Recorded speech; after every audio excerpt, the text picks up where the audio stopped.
The iRacing.com World Championship Grand Prix Series heads over to Northamptonshire, England, and to Silverstone for the 9th round of the season.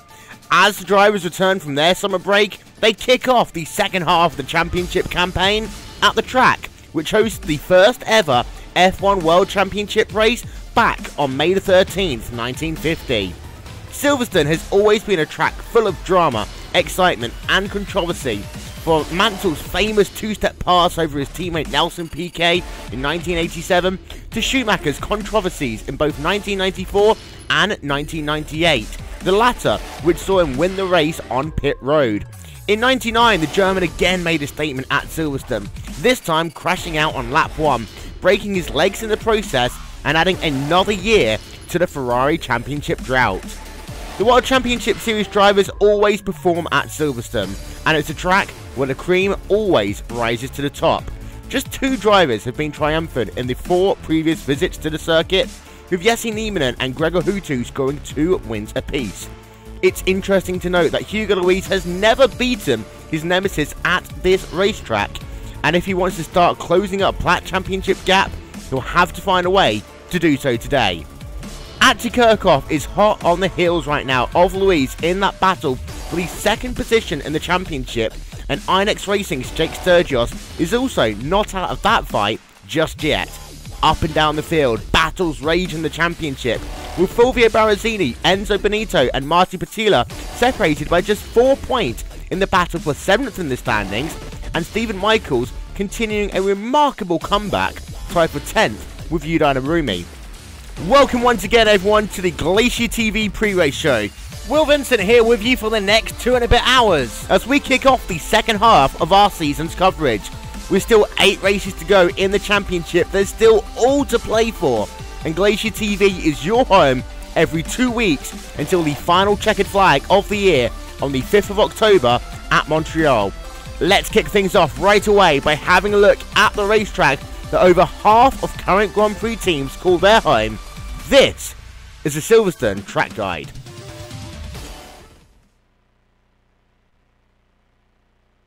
On the 13th of May 1950, Silverstone played host to the first ever Formula 1 World Championship Series race, won that day by Giuseppe Farina. The World War II airfield has undergone a number of modifications since that first race, evolving to the racetrack that we know today.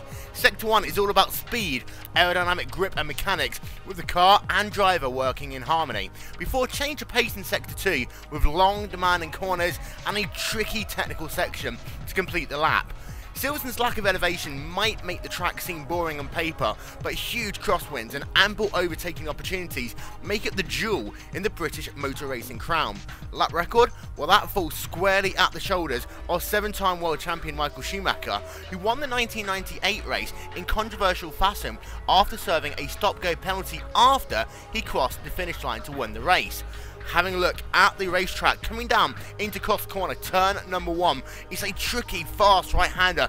You really can't use too much of that exit curve. The grass on the outside of that will spin the car around and expect to see a lot of action, especially early on in the race. Now turns 2, 3, 5, the Maggott-Beckett complex. You need to make sure you get your entry speed and turning point correctly, because if you get it wrong, you'll be suffering all the way through as you come down now into turn 5, the last part of Beckett's, before that left-hand flick for turn 6, Chapel Corner. Working yourself now down the hanger straightaway. This is the pace of the famous pass between Nigel Mansell and Riccardo Patrese, and this is the perfect place to try and set up a pass as you work yourself down into Stowe Corner. Of course, Stowe Corner in 1999, the place where Michael Schumacher broke his leg as he continued that drive to try and win Ferrari's first championship in 20 years. Come out of that corner, use lots of curb there on the exit, setting yourself up now for turns 8 through 10. Club Corner. Slow entry speed, use that curve on the left hand side, it will settle the car down nicely, and now you're into that long long right-hander. That is turn 9 into turn 10. You've got to make sure that you don't get on the power too early. You can run over those Vodafone signs on the outside if you need to. On that short straight now down into the Abbey chicane, this is a place where you can make a pass if you're very late on the brakes, but that corner tightens up on the apex. Get a good run for the first section, blitz on the power for the second part of it as well, and now you work yourself now underneath the bridge corner, turn number 13, into the final sector of the lap now, as you're working yourself now into turn 14, 15 and 16. This left-hander first, you want to take a lot of entry curbs, settle the car down, and then brake nicely as you come down into Brooklands, turn number 15, before you head down into that double apex right-hander. That is Luffield. Again, like with Club Corner, don't get under power too early.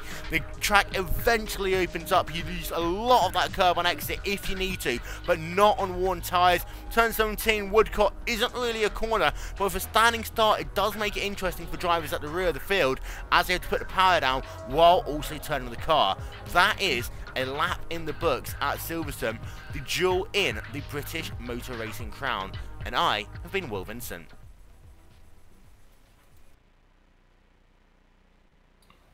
So ladies and gentlemen, welcome back to the GlacierTV pre-race show for the World Championship Grand Prix Series race here at Silverstone. Will Vincent with Yoni Backman for the time being, and Yoni, let's turn our attention immediately to the championship standings.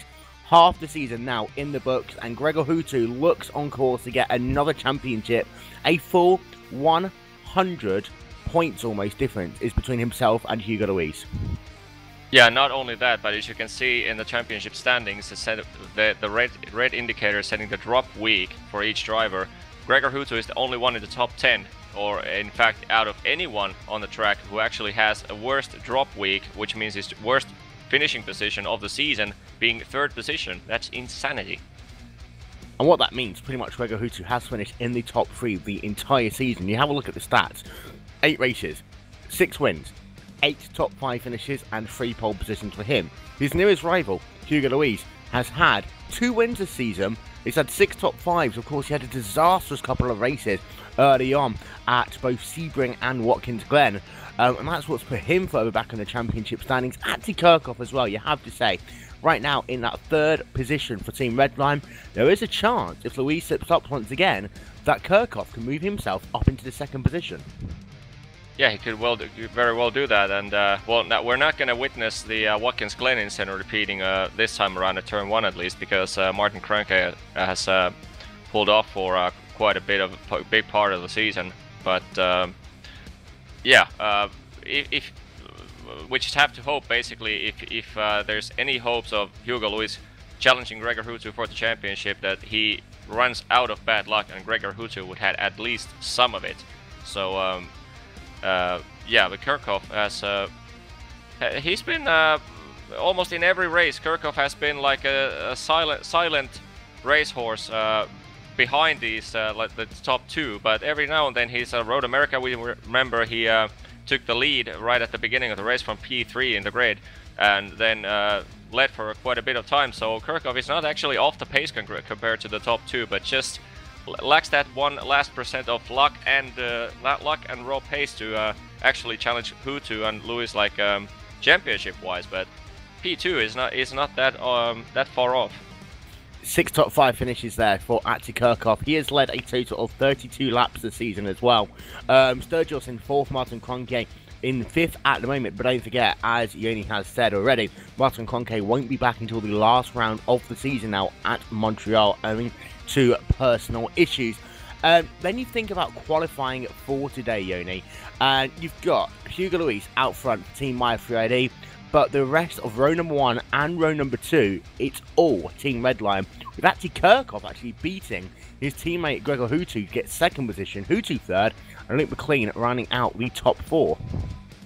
Yeah, the qualifying results were extremely surprising for me, at least, because like we heard in from you and at the very beginning of the broadcast, the only winners of this racetrack so far with the Williams FW31 car have been Jesse Nieminen and Gregor Hutu, and now Gregor Hutu is the only one of those 2 remaining on the track, and he's down to P3 on the grid, so it'll be interesting to see what he can pull off in the race. But this time Hugo Luis shows much better shape than he has ever showed at Silverstone.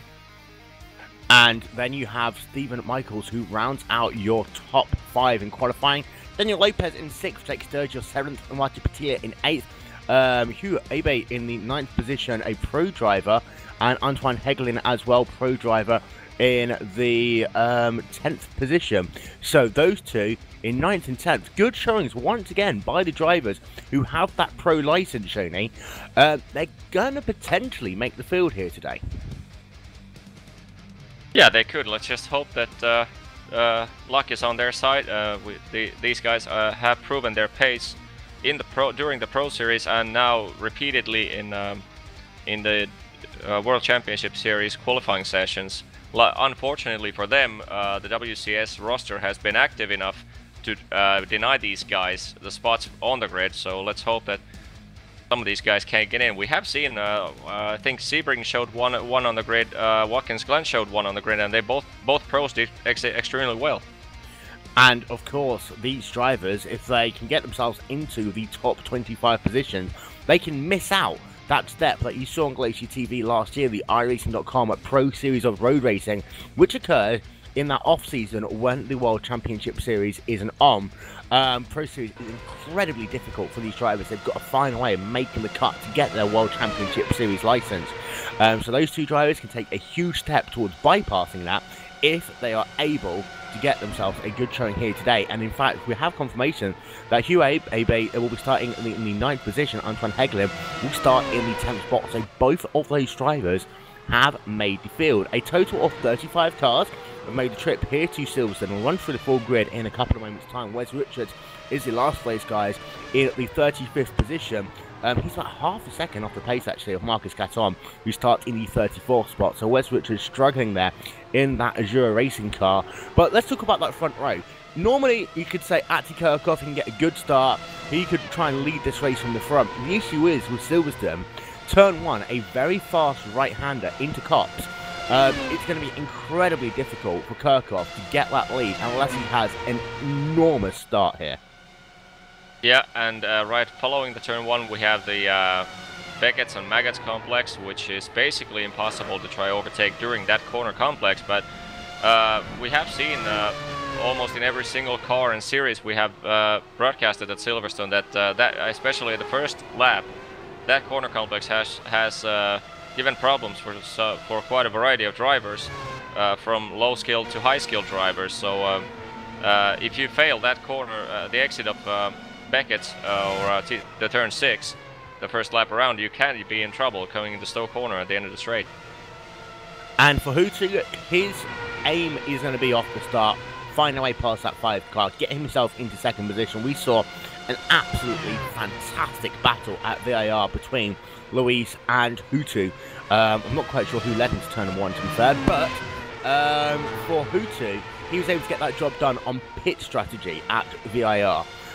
He might need to use that again here today, but we know just how fast Gregor Hootu is. And let's not forget, only him and Jesse Niemann are drivers who's won in the World Championship Series at this racetrack. So still, the odds-on favourite, you have to say, is Gregor Hootu. Yeah, and unlike VIR, this track has quite a few good places to overtake. VIR had a few long straightaways, but they were followed by narrow corners and kinks before corners. This track has quite a good overtaking. There's the braking into the chicane, and there's the Stowe corner, and there's the other chicane after club corner. So yeah, there is possibility.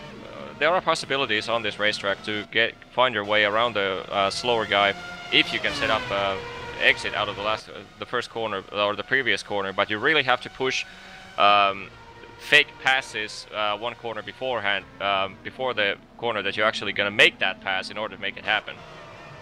Don't forget as well, if you're interested in keeping an eye out on the World Championship Series, you can head over to wcs.iracing.com for all the latest news and developments on both the Grand Prix World Championship Series and also the NASCAR Series as well. And World Championship Tipping presented by Team Redline. Head over to teamredline.co.uk/tipping to get yourself involved in that as well. Always great to see how the drivers and the fans believe how the season will work out for them. You can pick your favourite drivers and how you think they're going to finish in the top 3 by going to teamredline.com/.co.uk even/tipping. Let's talk about Luis though, Yoni, very quickly, because he's got to win today. Period. Yep, and not only does he have to win, he's gonna have to start a streak of wins, and followed by a streak of bad lucks for Gregor Hutu. That's the only way he's gonna be able to have any kind of hope of winning that championship. So we're gonna run through your full grid then, and we will start with row number 1. Hugo Luis on pole position, a qualifying time of 1 minute 20.405. Ati Kirkov a full 10th of a second further back in that second position. Gregor Hutu in 3rd, and then Luke McLean in the 4th position. Stephen Michaels in 5th spot, Daniel Lopez in 6th, Jake Sturgis in 7th, Martin Patella in 8th, and we've talked about these two drivers already. Hiro Abe and Antoine Hegelin starting 9th and 10th. These two drivers are not World Championship Series drivers, they are pro drivers who are racing their way up, trying to get their World Championship license a year early. Then you have Jason Lover in 11th, Andre Borcher in 12th, Fulvio Barazzini, a bad qualifying by him, starting in the 13th position. Jeremy Bouteloup in the 14th position. Enzo Benito struggling there in the 15th spot. Yorni Tamada in 16th. Ika Harpada 17th. Paul Ilbrink in the 18th position. Mogar Fido in 19th. Pablo Lopez rounds out your top 20. You can see the rest of the grid. It will come up on your screen in the next couple of moments. Yoni, any names standing out really there for you in the top 20? Not in the top 20, but outside of the top 20, I gotta say one name that currently holds the world record of fastest race lap ever recorded with the Williams car on this track, Aleksi Uusiakkola, who is making his return after a longish summer break. He took a long vacation out of iRacing completely, and down to P29 at the moment. So definitely shows the lack of practice because of a long layoff. But he's back, and he, like I said, he holds the current world record, and which will not be broken with the today, because that was 1:18.184, so 3 seconds faster than current pole time. So. And who's going to win? Is it going to be Luis? Is it going to be Hutu, or can Kirkov finally break that streak? I'm going to say Kirkov, just for like a black horse. I'm going to go for Kirkov. I tell you what, Kirkov in that number 5 Team Redline machine, he's had himself a great season so far. This could be his day, starting on the front row ahead of his teammate Gregor Hutu. Checkered flag out for practice. These guys now heading themselves down onto the race grid. And as I say, Hugo Luis, a time of 1 minute 20.405. That was a full 1/10 of a second faster than Ati Kirkov. Welcome to the second half of Glacier TV's coverage of the iRacing.com World Championship Grand Prix Series here from Silverstone.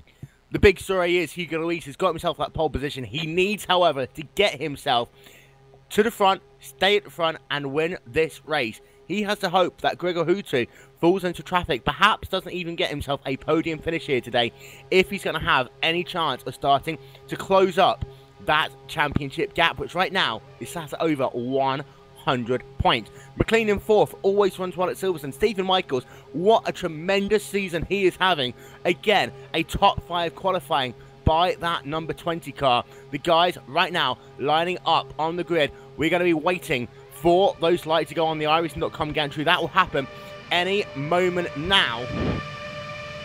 These guys starting to rev up their engines, and we are go here at Silverstone. It's a good start there by Luis. Kirkov side by side with him, however, as they come down into Cop's corner for the first time. He's actually ahead as they came into the corner, falls back into line. He moves down into the second position, Hutu in 3rd, McLean in the 4th position, Michaels in 5th. They are single file for the most part, but look at Ati Kirkov as they work themselves into Beckett's for the first time. He has got a huge head of steam as they come out of Chapel, down onto the hanging straightaway for the first time. He fell back a little bit there. He's not going to be quite close enough to make that pass as they come into Stone Corner for the first time. Meanwhile, Jake Sturgis going side by side right now with Bouteloup. They're going to be almost 3 wide down Stowe for the first time. Sturgis able to complete the pass down Bouteloup, and is also trying to make a move right now on Hugh Abe. He's having a bad start there as these three are still battling. Bouteloup side by side with Sturgis as they work themselves through club corner. Behind them, you've got yourself Borgia and Barazini. They are battling very hard right now.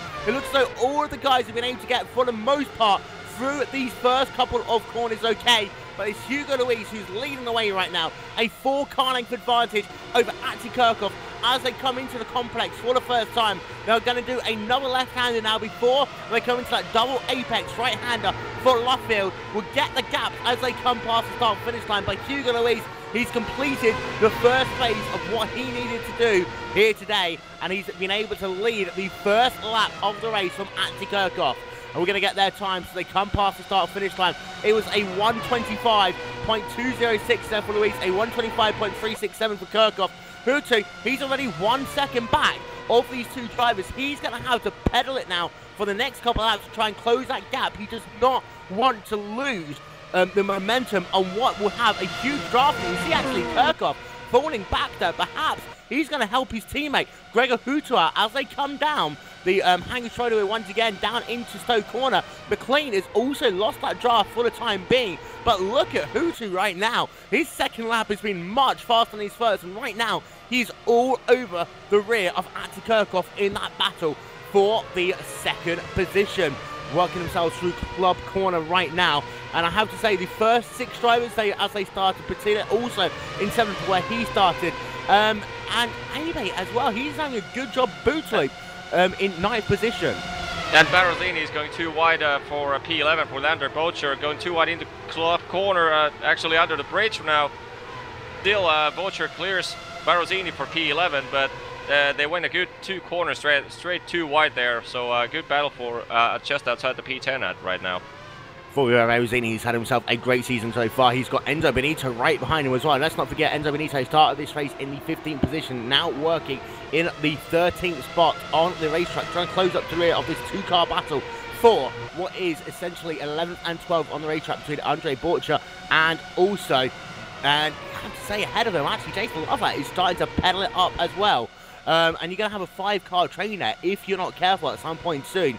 And Hutu, again, he's struggling right now, Yoni, on that second half of the lap. We saw how close he was in the first half of lap 2. In that second half of the lap, once they get into the complex, he really, really is struggling right now. Yeah, but we've seen so many times from Gregor Hutu that his initial start of the race or the first start of the stint is always slower than his the ending part of his stint. And by that I don't mean naturally the cars will get slightly faster when the fuel load burns off, but compared to everyone else's race pace, Gregor Hutu always seems to find that pace at the mid part of the stint, and at the ending part he's nearly every time he's the fastest. So looks like the same procedure around here, but yeah, driving around here with a car that is not behaving absolutely to your likings, that's not that pleasant. Riku Alatalo and also Pierre Ubrizzo have both been onto pit road, and they right now are scored all the way down in the 33rd and 34th position on the racetrack. As and Antoine Higgling spun right coming out of the second chicane.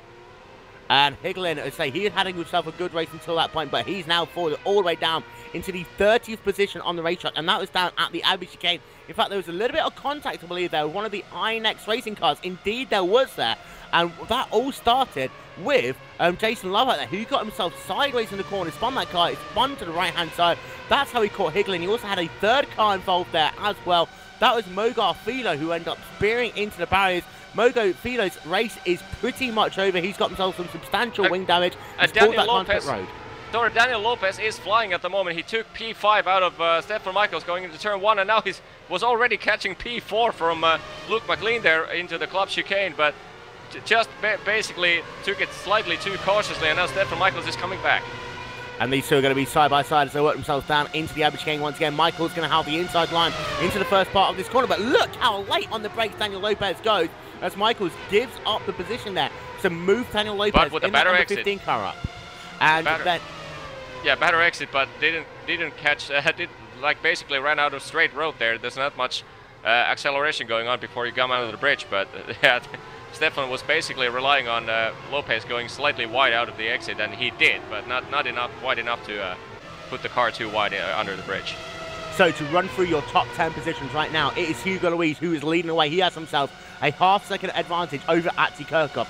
Gregor Hutu runs in the 3rd position, a further half-second back. Luke McLean already is dropped to 4.5 seconds behind the race leader. He's running in 4th. Lopez in 5th. A further 2 seconds back for the time being. Michaels in the 6th position. Marty Patila in the 7th spot.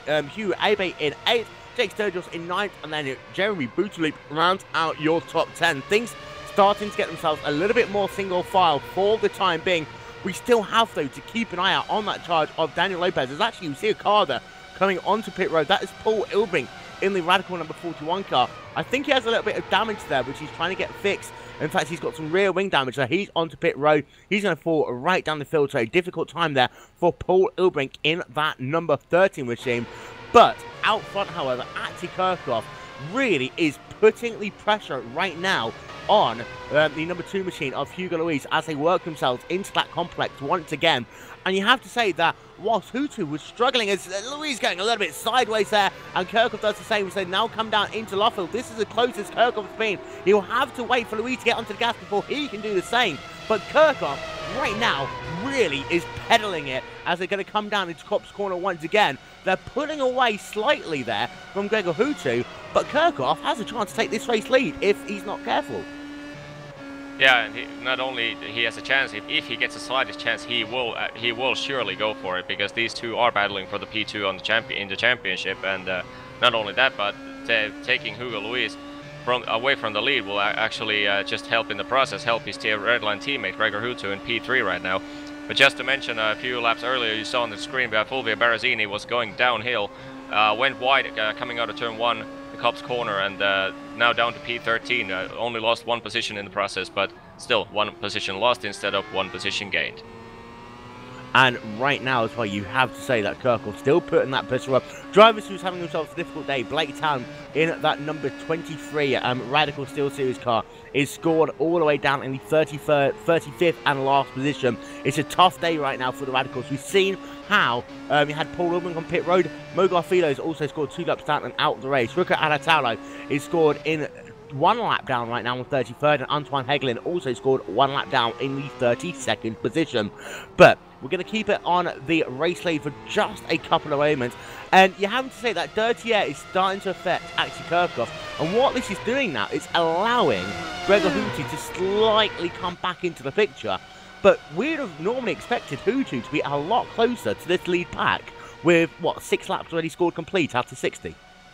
Or then Hutu has super heavy fuel load, which means that he basically all he has to do is stay within 1 or 2 seconds away from Luis, and if he has that much more amount of fuel, that could pay off once Luis or Kirchhoff comes into the pits.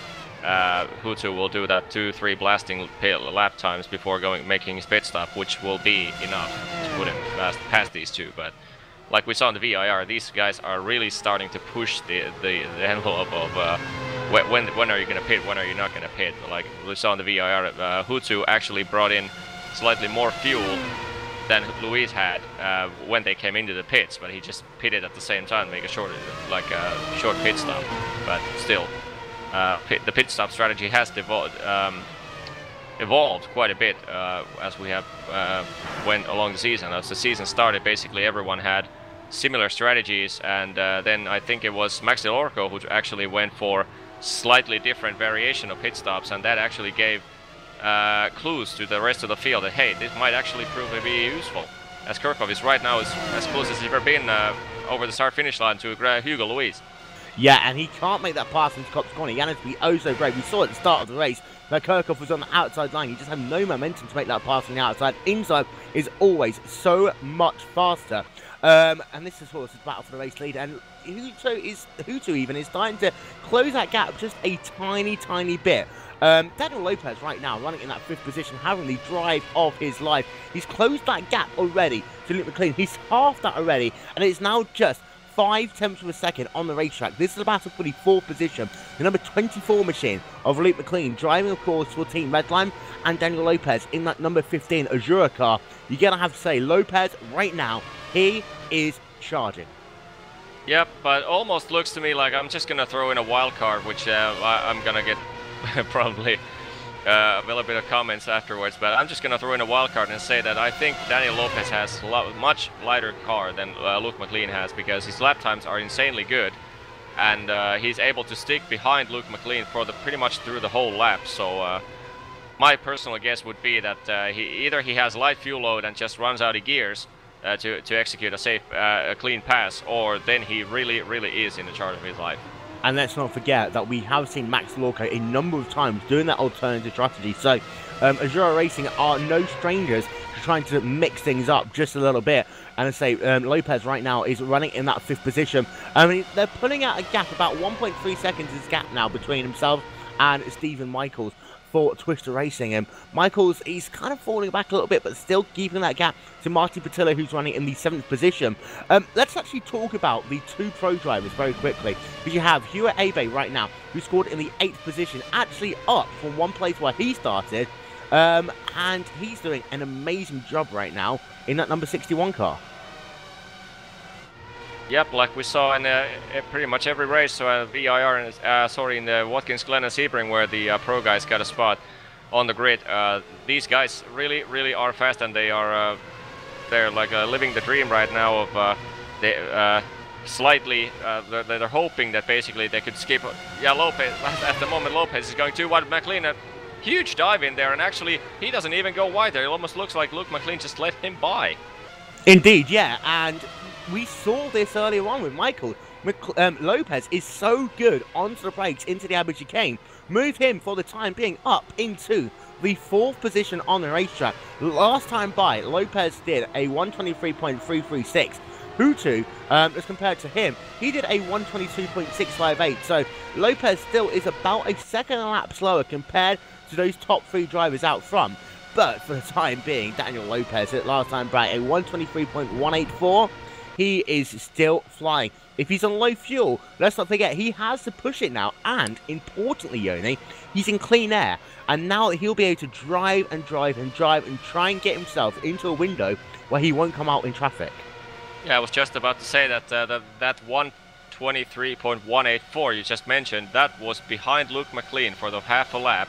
And then that involved an inside line pass into the chicane. So if that was the case, then we're going to see like clearly a sub 123 lap this time around if Lopez can keep it together. And yeah, he's not that far away from Gregor Hutu, Kirchhoff and Lewis's pace. And behind Daniel Lopez, his teammate Marty Pietila is actually also in P7. He's not doing bad lap times either, and he's stuck behind Stefan Michaels at the moment. So right now, we'll run through your top 5. It's still Hugo Luis, and he's now pulled out about a 3/10. In fact, no, Ati Kirchhoff is in the race lead. Ati Kirchhoff is ready to find his way to the race lead. We've missed this pass, and Kirchhoff now leads this race in that Team Redline car, and that happened down into Club Bay, and we'll try and get ourselves a replay of that. It was a beautiful pass down onto the inside. He has that momentum. In fact, he was trying to go on the outside down into Stowe. A textbook pass by him there. And what happened was he had the outside line working, was able to slot it down the inside, job done, and he now leads that race with Team Redline.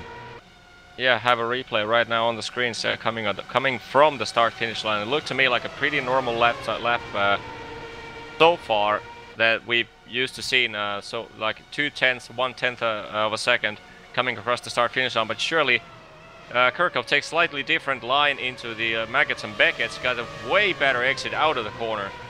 And now coming into the inside straightaway, for some reason Kirchhoff had insane top speed compared to Hugo. Hugo takes the inside line, Kirchhoff flies on the outside line. Let's see if it pushes. No, he doesn't push Hugo into the mistake, but Hugo actually, very sportsman-like driving. Hugo gives him way more space than he actually would have needed.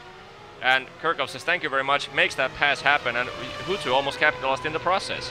Yeah, and Ati Kirchhoff leading this race. This is going to be important not only for him, but also for Hutu, because now Hutu is all over the rear of Hugo Luis. Luis having to work in traffic for the first time here today. That car doesn't seem to look as good in dirty air. And wow. This is allowing Hutu to really close that gap up. And look at it.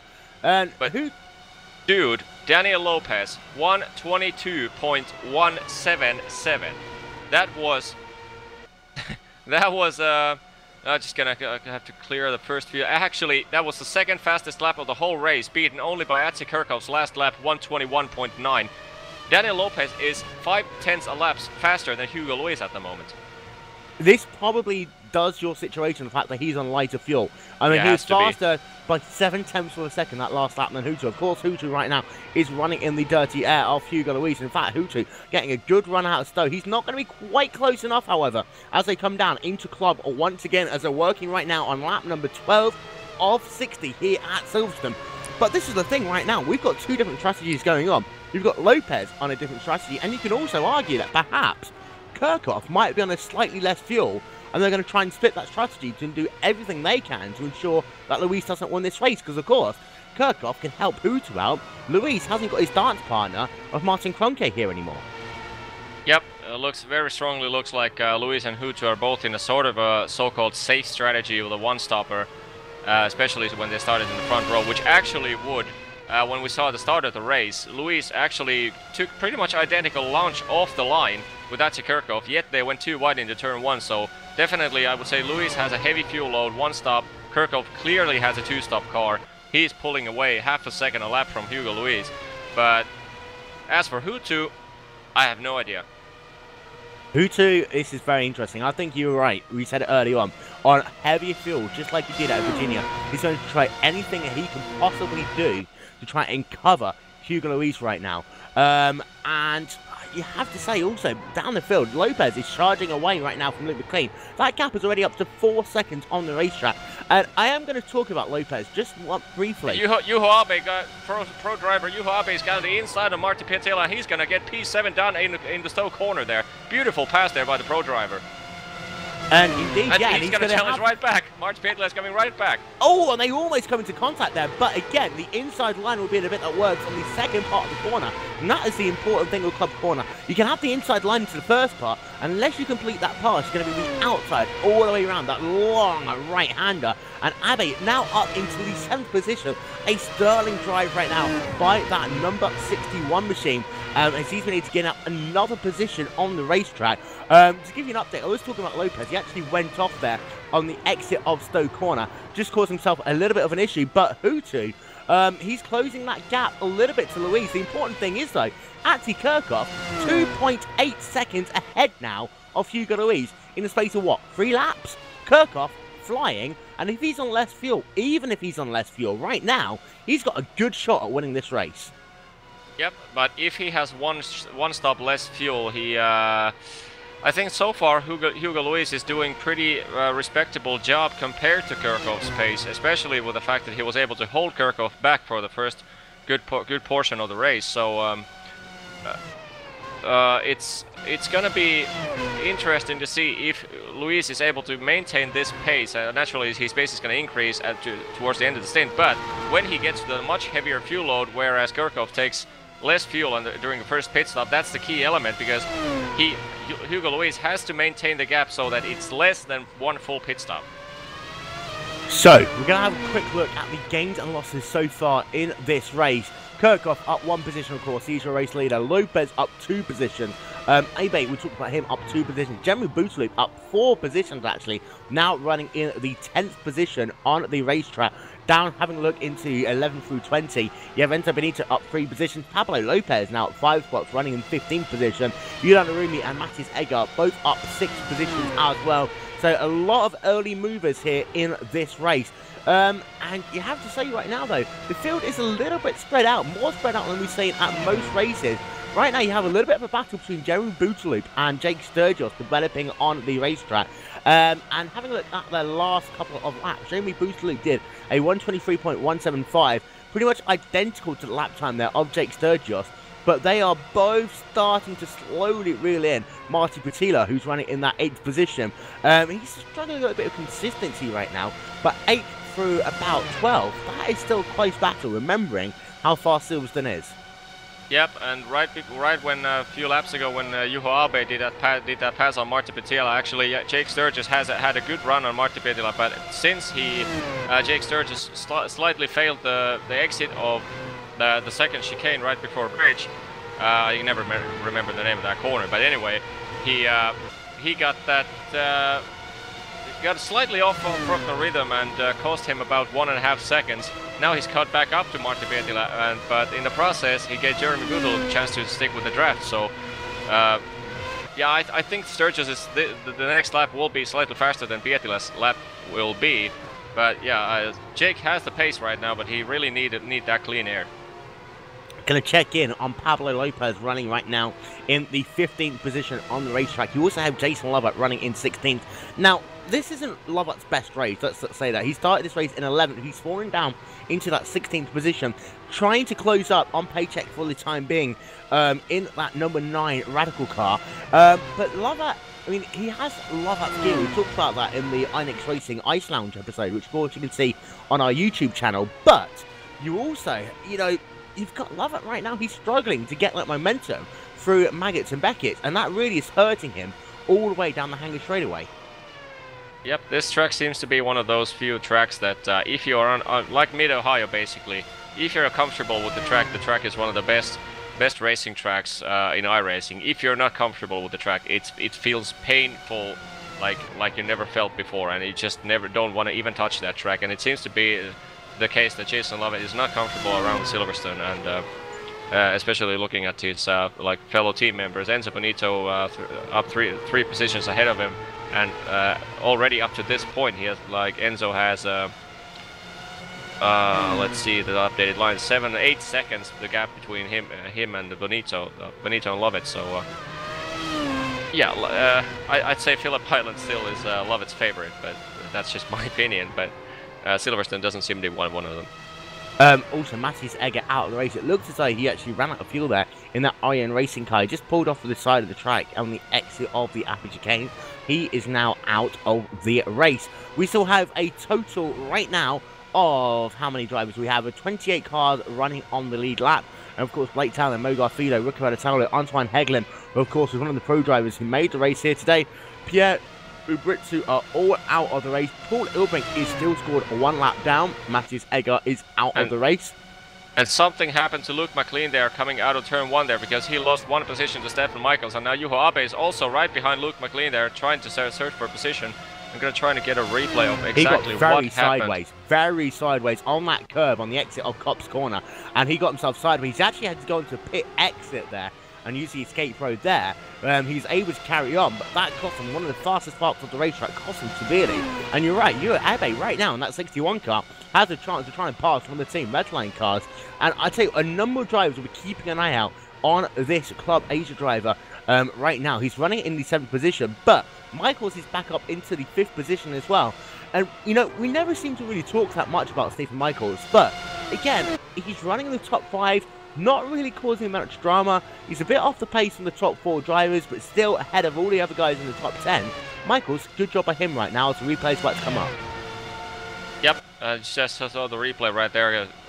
McLean going sideways coming out of turn 1 exit curb, which is always the ice of this track. But yeah, Stefan Michaels is it really the change of team has really seemed to have helped this guy off, and he was struggling through the whole. He was strong through the when the Pro Series was about to start. Stefan was one of the few to steal enough points in the last WCS to secure his WCS license without going to the Pro Series.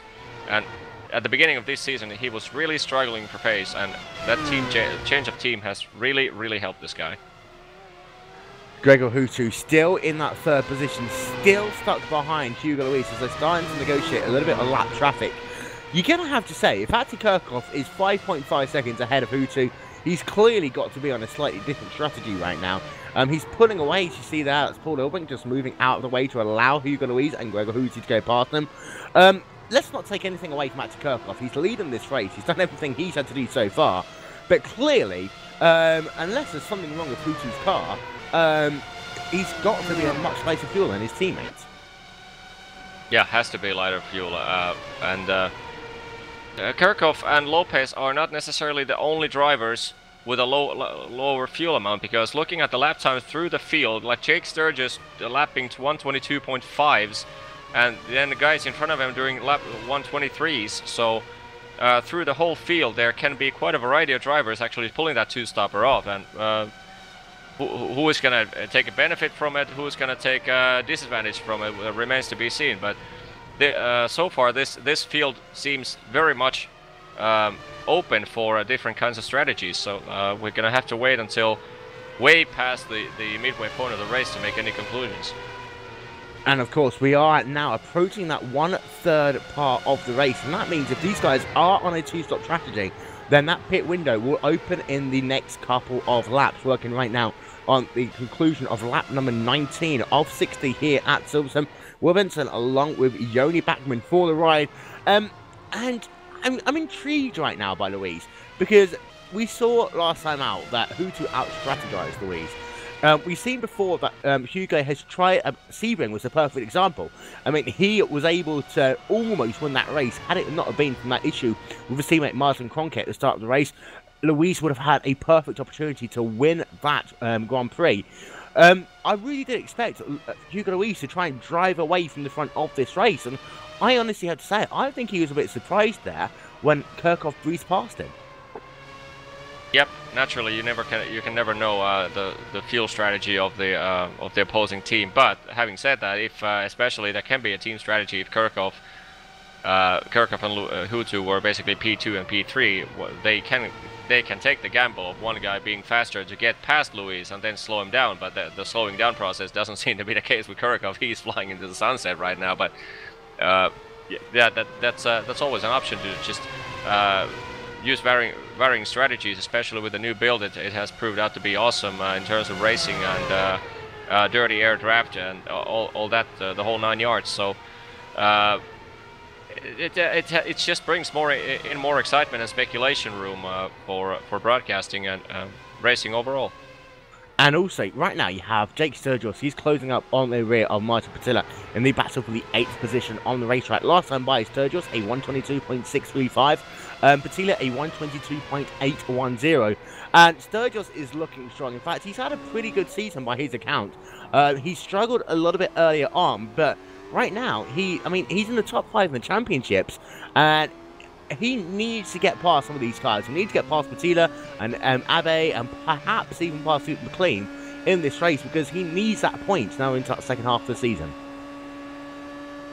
Absolutely, and it's clearly visible when looking at the lap times of Jake Sturgis. Every time he gets 1 or 2 seconds of clean air in front of him, he always beats his lap times by 2-3 tenths of a second. But as soon as he gets within 1 second of the car in front, his car does not like that dirty air. Unlike Gregor Hutu and Axel Kirchhoff's car seems to be set up to perfection, staying behind someone, because they're really able to keep up with Hugo Louis right at the rear bumper. Well, this car doesn't have rear bumpers, but anyway, you get the point. There's obviously quite a bit of a difference in how you set up the car. So if you have a high hopes of getting a much clean air and due to the pit strategy or just using a little bit of luck in a race, that can be beneficial, but also it can be proved out to be disastrous if you get stuck behind clearly a slower driver, which so far I'm not going to say Pietila is a slower driver than Sturgis, but yeah, I think Sturgis would love that clean air right now. Going to go on board with Gregor Hutu as they work themselves into the Maggot and Beckett's complex, just to show you how difficult this sequence of corners are. Because he's running in the 3rd position. He's also in that dirty air as well. You notice he has to take a tighter apex into the corner there. He's trying to also avoid as much of that dirty air as possible. Now he's got the best run he's had over Hugo Louis. We've seen this before. He's going to look down to the inside. Will he complete that pass over Hugo Louis as they come down his toe corner? He'll get the run. He will move himself up into the 2nd position on the racetrack. Hutu is finally clear there of Hugo Louis, and the important question now, Joni, can he close up to Axel Kirchhoff? Yeah, I was just about to say, now we're gonna get an answer to that riddle. Is Hutu on a lighter fuel load or slightly heavier than Kirchhoff but lighter than Louis? So this is gonna answer quite a bit of questions, because currently it looks like Louis is really struggling for pace. As soon as Hutu went past him, 3 corners, second a gap. That's amazing. All of a sudden, Hutu has been unleashed. And actually, Kirchhoff, he had it easy the last 10 or so laps. He's able to pull out an 8.2 second gap. That is going to come tumbling down before you know it. The gap on the line last time by was 8.2 seconds. and that is closed already to, I don't know, actually, it's increased a little bit there to 9 seconds on the racetrack. Kirchhoff's last time by did a 1:21.2. Hutu, of course, let's not forget, he had to make that pass as well. He had to line up that pass. And it's one of those things that sometimes you have to go slower to go faster. That's what Hutu did. He did a 1:21.782. And we are now working on lap number 23. So we are approaching already half race distance, Yoni. And it looks as though that most of these drivers are clearly on a one-stopper. It's just a case of when will they come onto pit road. Some of these guys we believe can go all the way up to about lap 40 in this race. Other guys will probably pit as soon as that halfway mark comes. Yeah, or if you're on a two-stopper, then you could possibly argue that because the 60-lap race, 1/3 of a race is 20 laps. So if you push that the first stint slightly longer, you could be expecting to see two-stoppers entering like lap 23 at the end of this lap, 24, 25. Repeat that after like lap 48, 49, and then have a short stint at the end. So one-stopper's surely going to push way past that midway point like we've seen. Kirchhoff's in. Just as you say that, on lap 23, Atzi Kirchhoff comes on towards pit road. So that's a two-stopper right there. On a two-stopper, he is making his first stop of the day. Hutu will take the race lead for the time being. Louis stays out as well. We'll keep an eye out on that pit stop of Atzi Kirchhoff as he's going to drive that car. 45 miles an hour is the pit road speed limit here. He will have the second pit box. It'll be a nice exit out. In fact, actually, the guy on pole position, Hugo Luis, you do actually struggle a little bit getting out of pit road here because there's nowhere really to go. You've got to move that car all the way to the left and you almost have to oversteer that car to get it back onto the main part of pit road itself. Kirchhoff is back out onto the racetrack, and also, importantly, Yoni, he's kind of into a little bit of traffic there. He's got Marty Patila ahead of him. He falls down into the 9th position. Thankfully, he gets out just ahead of Jeremy Bouteloup, but there's two cars who he's going to have to get past very quickly.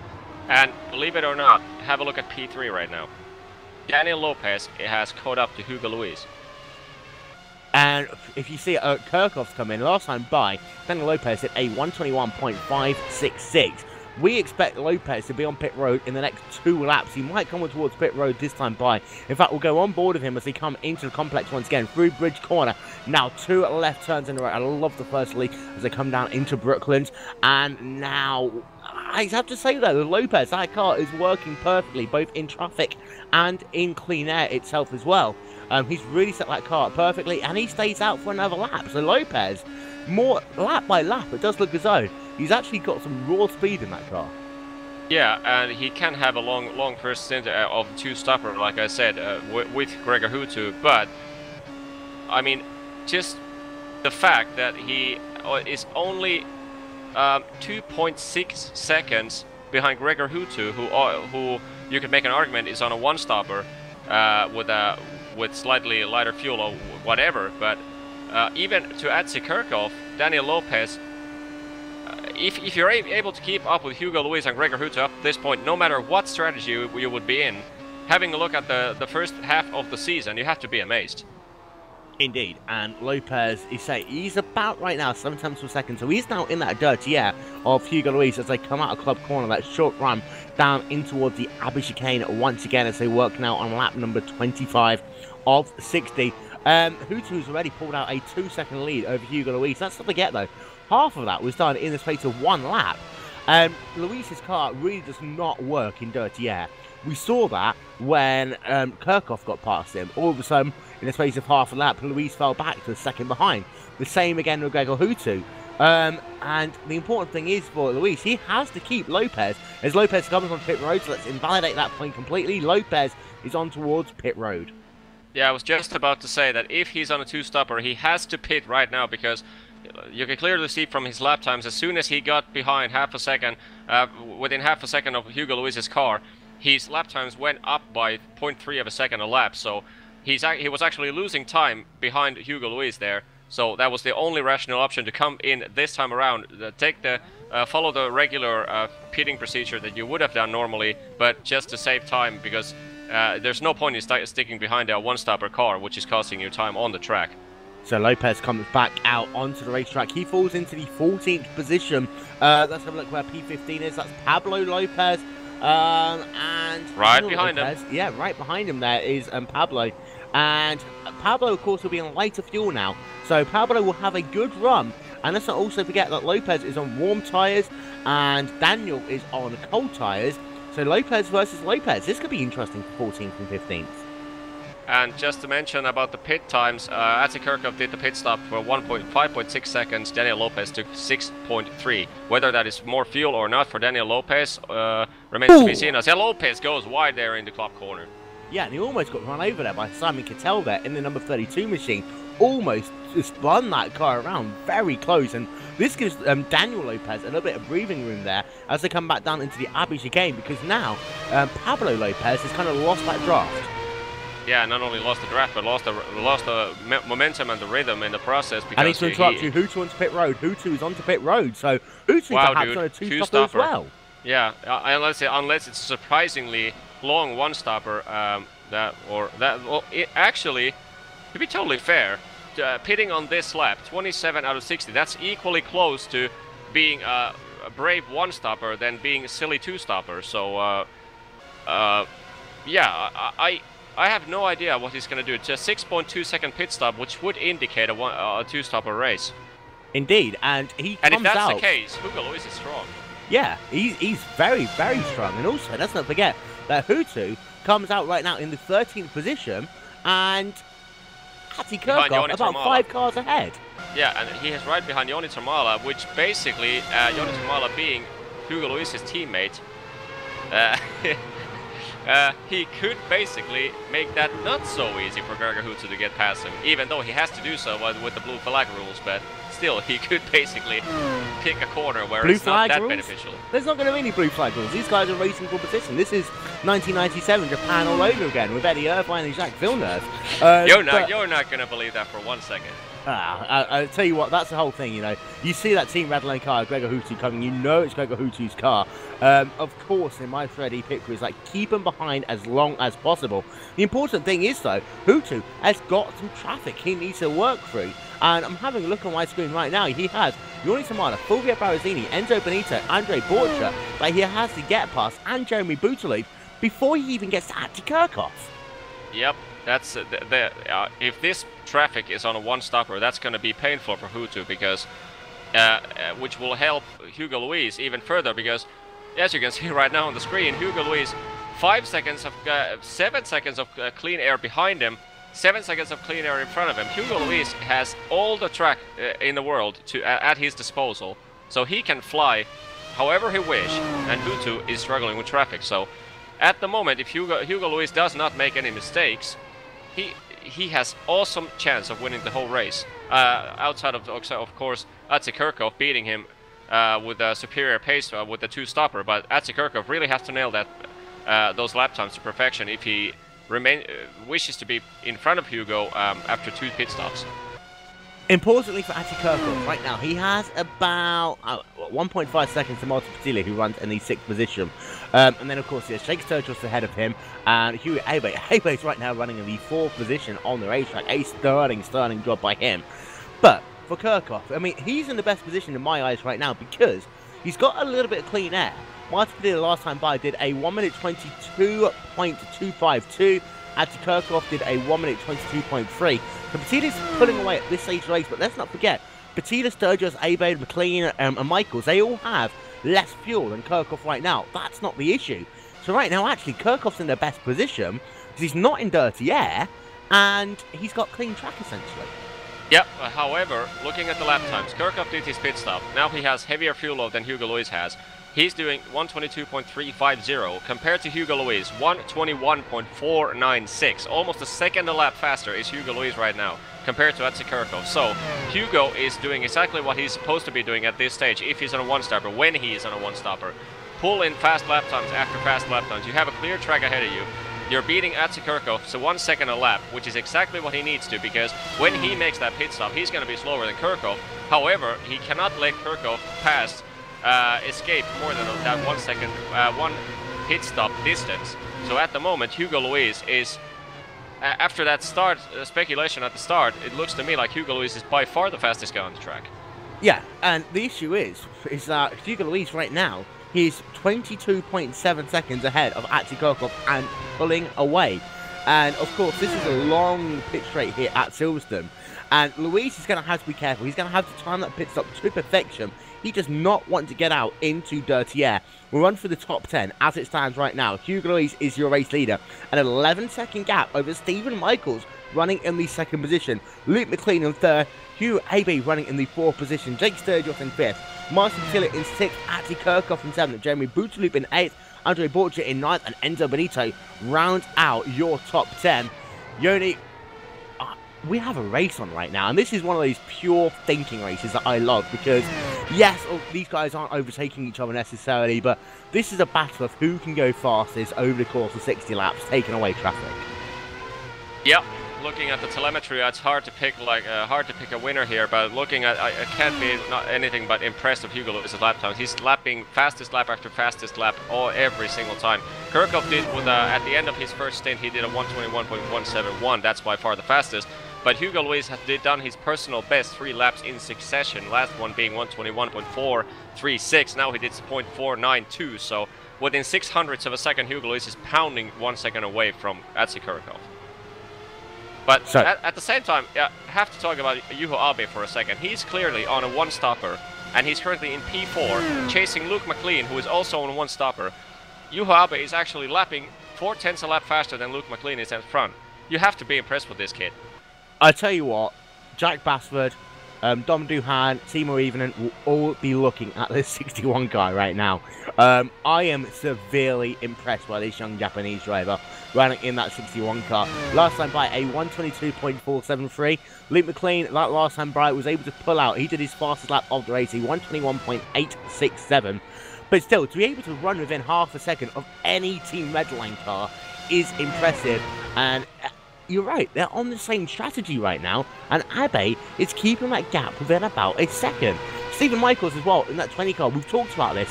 Ever since he moved to Twisted Racing, that guy has been absolutely amazing to watch. Yep, and have to say from Juho Abe that I was actually visiting a practice session where before the start of the qualifying session today, where Juho Abe was part of, and he was actually miserable during that practice session. Why? Not because of missing pace, he was miserable because he was afraid when actually Stephen Michaels pulls into the pits for his one-stopper. But he was miserable because he was so afraid that he cannot slot himself into the grid. So he was sure that he has the pace, but he was just was not having that high hopes of actually making it to the grid. But I'm pretty sure he's more than happy right now to be on the grid because he is fast. So that Twister Racing machine of Stephen Michaels coming onto pit road to make his probably one and only pit stop. He's now on lap number 32, so pretty much halfway, fill it up, and then go back out to the other half of the race there for the 20 car. 8.8 second stop, so it's clearly a one-stopper.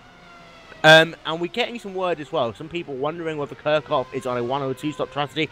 Clearly on a 2-stop strategy. The same you have to say for Hutu. Clearly on a 2-stop strategy. Yep. Daniel Lopez, Gregor Hutu, Atze Kirchhoff so far seems to be the only 2-stopper guys on the racetrack. Purely looking at when they pitted, 23, 25, 26 laps, and they all took an identical pit stop. So no way is that fuel load going to be able to carry them on through the whole race. So Hutu, Kirchhoff, and Daniel Lopez all have to stop one more time. But it seems the rest of the field is on a one-stopper. Stephen Michaels pitting as the first one of them. I tell you what though, Hugo Luis is on the absolute ragged edge. He is using all of those low curbs as possible and a little bit more in that number 2 car. He's pulled out 6 seconds over what Stephen Michaels was in the last couple of laps before Michaels came on towards pit road. So Luis really is charging. You have to say, we always said that Luis had to get a win here today. We all thought the easiest way to do it was to do the 2-stop strategy and blitz it from the front. Luis, in many ways, has shocked everyone here today in the last 20 laps or so. Yep, and just as after Kirchhoff made his pit stop, naturally with a heavier fuel, now since that crossing the start-finish lines after a pit stop of Kirchhoff, their gap was 21.3 seconds. It's now up to 24.7 seconds. So it's 3.6 seconds that Hugo Luis has been able to escape from Atze Kirchhoff during this latter stage of his fuel stint. So that 3.6 seconds might be all it takes to be ahead of Atze Kirchhoff when Kirchhoff makes that second pit stop. But Kirchhoff and Hutu, we both believe, need to make one more stop. That will put them again about 20 seconds back on the racetrack. I'm going to check in very quickly ahead of Kirchhoff with Martin Patila and also Jake Sturgis, because they are battling right now for 3rd and 4th positions on the racetrack. I always get in trouble for saying that. But Sturgis last time by a 121.940, Patila a 121.982. These two are very equally separated on the racetrack. Sturgis there in the Iron X Racing car. Patila, in fact, Sturgis comes onto pit road, so that will move Patila up into the time being into the 3rd spot on the racetrack. As I say, Sturgis in that number 3 car on towards pit road. Side by side on pit road there with Enzo Benito overtakes on pit road. Wow. But also, I have to say, now at the moment, if Termala, Barozzini and Benito, Termala and Barozzini stay out for a few more laps, now Gregor Hutu is in the dirty air of Joni Termala, and it's starting to cost Gregor Hutu some lap times. Hugo Luis also came on towards pit road there, so he's made his one and only pit stop of the day. He's fallen down into the pack, and importantly, he's behind Gregor Hutu for the time being, 2.1 seconds behind Gregor Hutu, which is about the same as when Hutu came on towards pit road. So Hutu, he pitted, he came out, he's done his stint, and he's now 2.3 seconds ahead of Hugo Luis, who we think now is, well, he clearly is good to go to the end. And to give you an update on Sturgis, the reason why Benito went past him, he ran out of fuel on the entrance to pit road. That was catastrophic there. Yeah, catastrophic there for Jake Sturgis. Yeah, that was a bad call. I mean, every driver has the fuel indicator in his so-called black box, where they can clearly see how many laps of fuel they have left. And that was a big mistake from Sturgis to leave a gamble at that stage, because that gamble now cost him way more seconds than he would have lost pitting 1 lap earlier. But I have to say, Luis, if you look at the fact that at the moment, Gregor Hutu ahead of Hugo Luis, that traffic actually, even though Gregor Hutu was not directly behind anyone, like within half a second, that traffic still cost Gregor Hutu enough time. So now they both have made 1 pit stop. That gap is only 3 seconds. That's not even close to enough for Gregor Hutu to escape enough from Hugo Luis. So when Gregor Hutu pits, he's going to be way back of Hugo Luis. Indeed, and perhaps actually Kirchhoff is the only guy out of those two who has a chance to challenge Hugo Luis. Right now, he is about 8 seconds ahead on the racetrack to that number 2 My Free ID car, driven by the Brazilian Hugo Luis. Of course, you can head over to iRacing Brazil to see their commentary in Portuguese. Those guys doing a great job all season, not only of the iRacing.com World Championship Grand Prix Series, but also of the NASCAR Series as well. Your new race leader, however, is the club Aussie New Zealand of Luke McLean. That number 2014 Redline car, he stays out another couple of laps. Every lap like Luke McLean stays out right now, he can close that gap to Hugo Luis. He's not going to be quite close enough to really make a difference, but he could be a dark horse for a podium right now. Yeah, Luke McLean has had a disastrous season. Like every time he has been on the track, something bad has happened to him, whether it's his personal mistake or someone else's mistake. But he's had bad luck after bad luck. It seems to be like the Gregor Hutu has been the lucky horse of Team Redline, whereas all the ligament infections have gone to Luke McLean. So now, at least so far in this race, Luke McLean ain't the fastest Team Redliner on the racetrack, but still he's doing a strong job and most likely will get his season's 3rd top 5. Indeed, and Luke McLean there in that number 24 car. Last time by set his fast lap of the race, a 121.700. And you're completely right. He's only led a total of 6 laps this season, which is, he's almost going to double that in this one race alone. Really has struggled in some ways in that number 24 Team Redline car as he comes down into the complex once again. Go on. But look at this. Gregor Hutu now behind Fulvio Barozzini. Last lap around, 121.692 for Gregor Hutu against Hugo Luis's 122.7. So 1 second a lap when Gregor Hutu had clear air. Now he's back behind Fulvio Barozzini, who is clearly slower. Let's see what the gap is going to be this time around. My guess is Hugo Luis is going to do mid 122s, but so will Gregor Hutu. And this as Barozzini is pulls important. into the pits, but let's see the updated interval.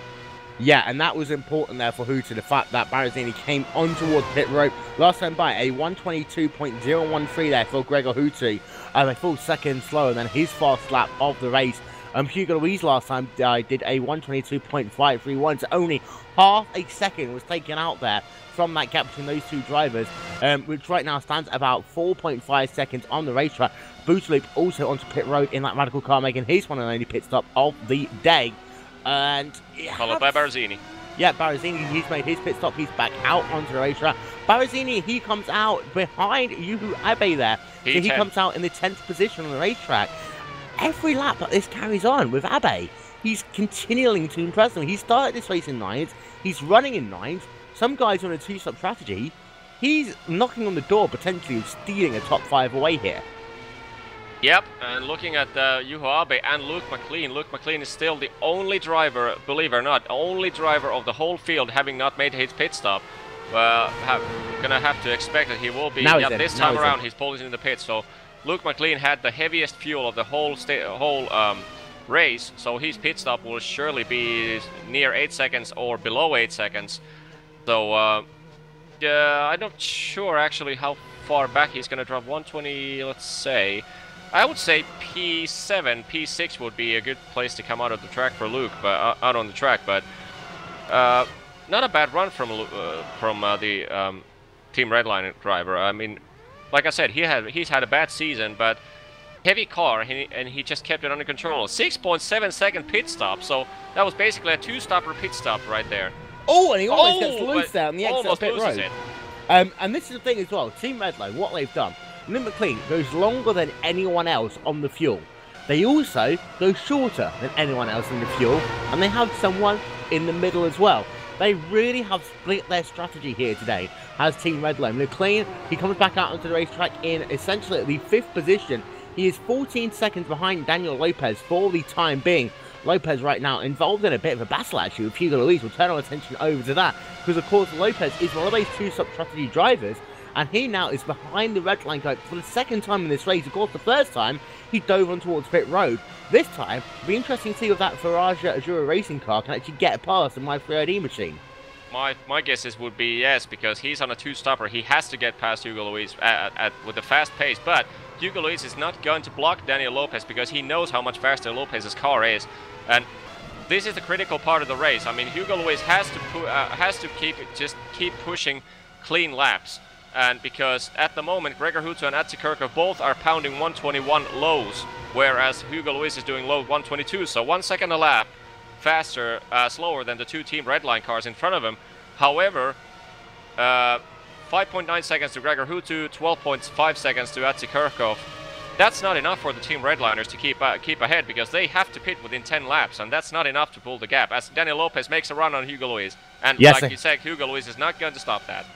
So he'll come down to the inside. And also, let's not forget, whenever Hugo Luis has been in traffic, he loses a second pretty much immediately. That car is not set up to run in dirty traffic. You'll see this pretty quickly, actually. That Luis already has dropped back about half a second over Daniel Lopez. He's struggling in club corner. Just look at that again. He's fallen back about 4 car lengths in 1 corner there.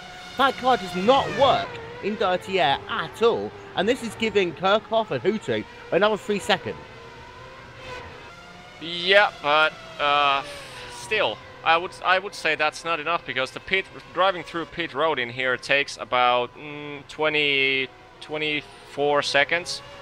So I don't think that's enough, because it's currently let's wait the next full lap. I would guess the gap is about 14 seconds to Hugo Luis right now from Atsi Kirkov. Let's wait 1 full lap and we'll get confirmation of that. Yeah, exactly 14 seconds. That's not enough. If they were going to pit within the next 10 laps, which they have to, that's not enough. Indeed, it isn't. But last time by, Hugo Luis a 123.178. The issue is on paper, he's going to be about as fast as Daniel Lopez. He'll probably be stuck in that dirty air for the entire rest of the stint until Lopez comes onto pit road. This is the big issue right now for Hugo Luis. This could be the only spanner in his works. We'll run through your top 10. Kirkhoff still leading the way, 5 seconds. 5.5 seconds even is the gap between himself and Gregor Hutto. Daniel Lopez in 3rd, Hugo Luis in 4th, Luke McLean in the 5th position, Stephen Michaels in 6th, Jeremy Boutaloop in 7th, Martin Patilla in 8th, in 9th is Hugh Abe, and in 10th is Fulvio Barazini. We'll be right back after this message from our good friends over at iRacing.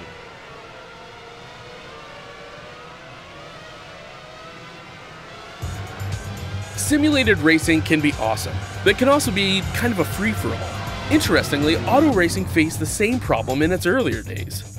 Whether it was on the back roads, the beaches, or the city streets, the racing was fun. But there was always a certain level of chaos and danger, until some folks came along and put some order to all of this. Stuff like official racetracks, regulations about weight and equipment, and enforcement of standards. That's what gave us high-speed excitement, fast-paced action, and photo finishes. That's when racing became racing. The guys over at iRacing.com have made the same transformation in the world of sim racing. Sure, they've got the most accurate tracks and realistic cars out there, but that's just the start. See, iRacing analyzes the performance and results of each driver in every race, so you can be sure you're always placed in races where the competition will be tight, and that those reckless drivers who ruin it for us all are kept in the pits. Not to mention that with over 45,000 active members already in their vast community, you can find races day and night, so you can always get in on the action. You can even join a league of your favorite series, and since updates are always automatic, you don't have to worry about software and can focus on the track. Zip up your fire suit and check out iRacing.com.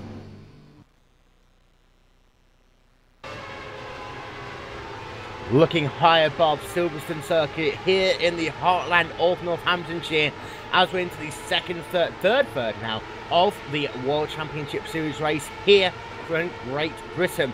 Atty Kirchhoff still leads away from Gregor Hutu in that battle for the race lead, but let's not forget that Hugo Louise is on a different strategy and there's still so much to play for.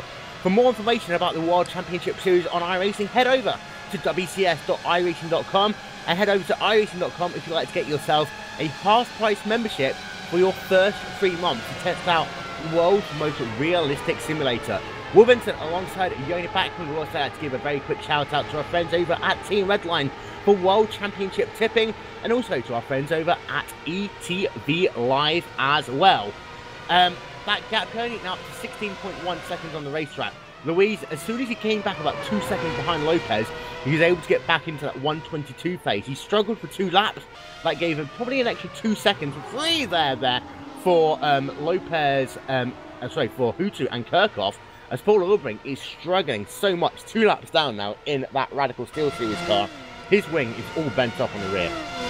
Yeah, even though he took the repairs on the pits, but that rear wing is, even though they might be able to repair it to be drivable, but it's still far from fast. It's never going to be fully repaired. But back to that lead gap between Kirchhoff and Hutu and Louise. Kirchhoff leads by 6 seconds to Gregor Hutu, and Gregor Hutu is only 10 seconds in front of Hugo Louise. So basically, it's between Kirchhoff and Hugo Louise right now. But with the pace, it's 9/10 of a lap per lap that Kirchhoff is able to escape right now, but it's only 17 seconds gap updated at the line. So we have to assume that Kirchhoff is going to pit within next 4 or 5 laps, and there's no way he's going to be able to pull enough gap to get out of the pits in front of Hugo, unless Hugo runs into severe traffic. Indeed, yeah. We're going to try and get a word with Dom Duhan. I know he's listening to this, so we'll try and get a word with him at some point. Try and figure out what kind of strategy that Team Redline are on. But that 5 car, let's not take it away from him. He is 6 seconds ahead of his teammate, Gregor Hutu. That will come down in this second series of pit stops because of the fact that Kirchhoff will have to pit first. Last time by, Kirchhoff did a 121.230, which is only about a tenth of a second slower than his fastest lap of the race. A little bit of lap traffic coming into play as well. Of course, he'll want to stay out for as long as humanly possible. Let's see if he comes in. Yes, he does. So Atty Kirchhoff in for his second stop of the day, and he will now fall down to about 4th position on the racetrack. I think there's that nice gap now. He can fall in between, behind Louise, but ahead of Luke McLean. Yep, let's have a look. Let's follow the pit stop from the distant camera to actually see where Hugo Louise is coming, so we can actually get a pretty good shot of when and where he's going to come out of the pits. This is incredibly interesting now for Atty Kirchhoff. Hugo Louise already went by, as you see there. Hugo Louise up to P3, Kirchhoff down to P4 temporarily, but clearly ahead of Luke McLean. Luke McLean is now coming across the start-finish line, and a good 5 seconds apart on the racetrack. Indeed, so he'll come back onto the racetrack. He's 10 seconds behind right now. In fact, we are going to get a quick word with Dom Duhan, the team principal for Team Redline. Dom, thank you very much for joining us in race. You've kind of split you guys up here. You have Atsi Kirchhoff, very light on fuel at the start of the race. You have Gregor Hutu playing the middle ground, and also Luke McLean going for that very long run, all to try and get ahead of Hugo Louise. Were you surprised just how long Louise went into this race?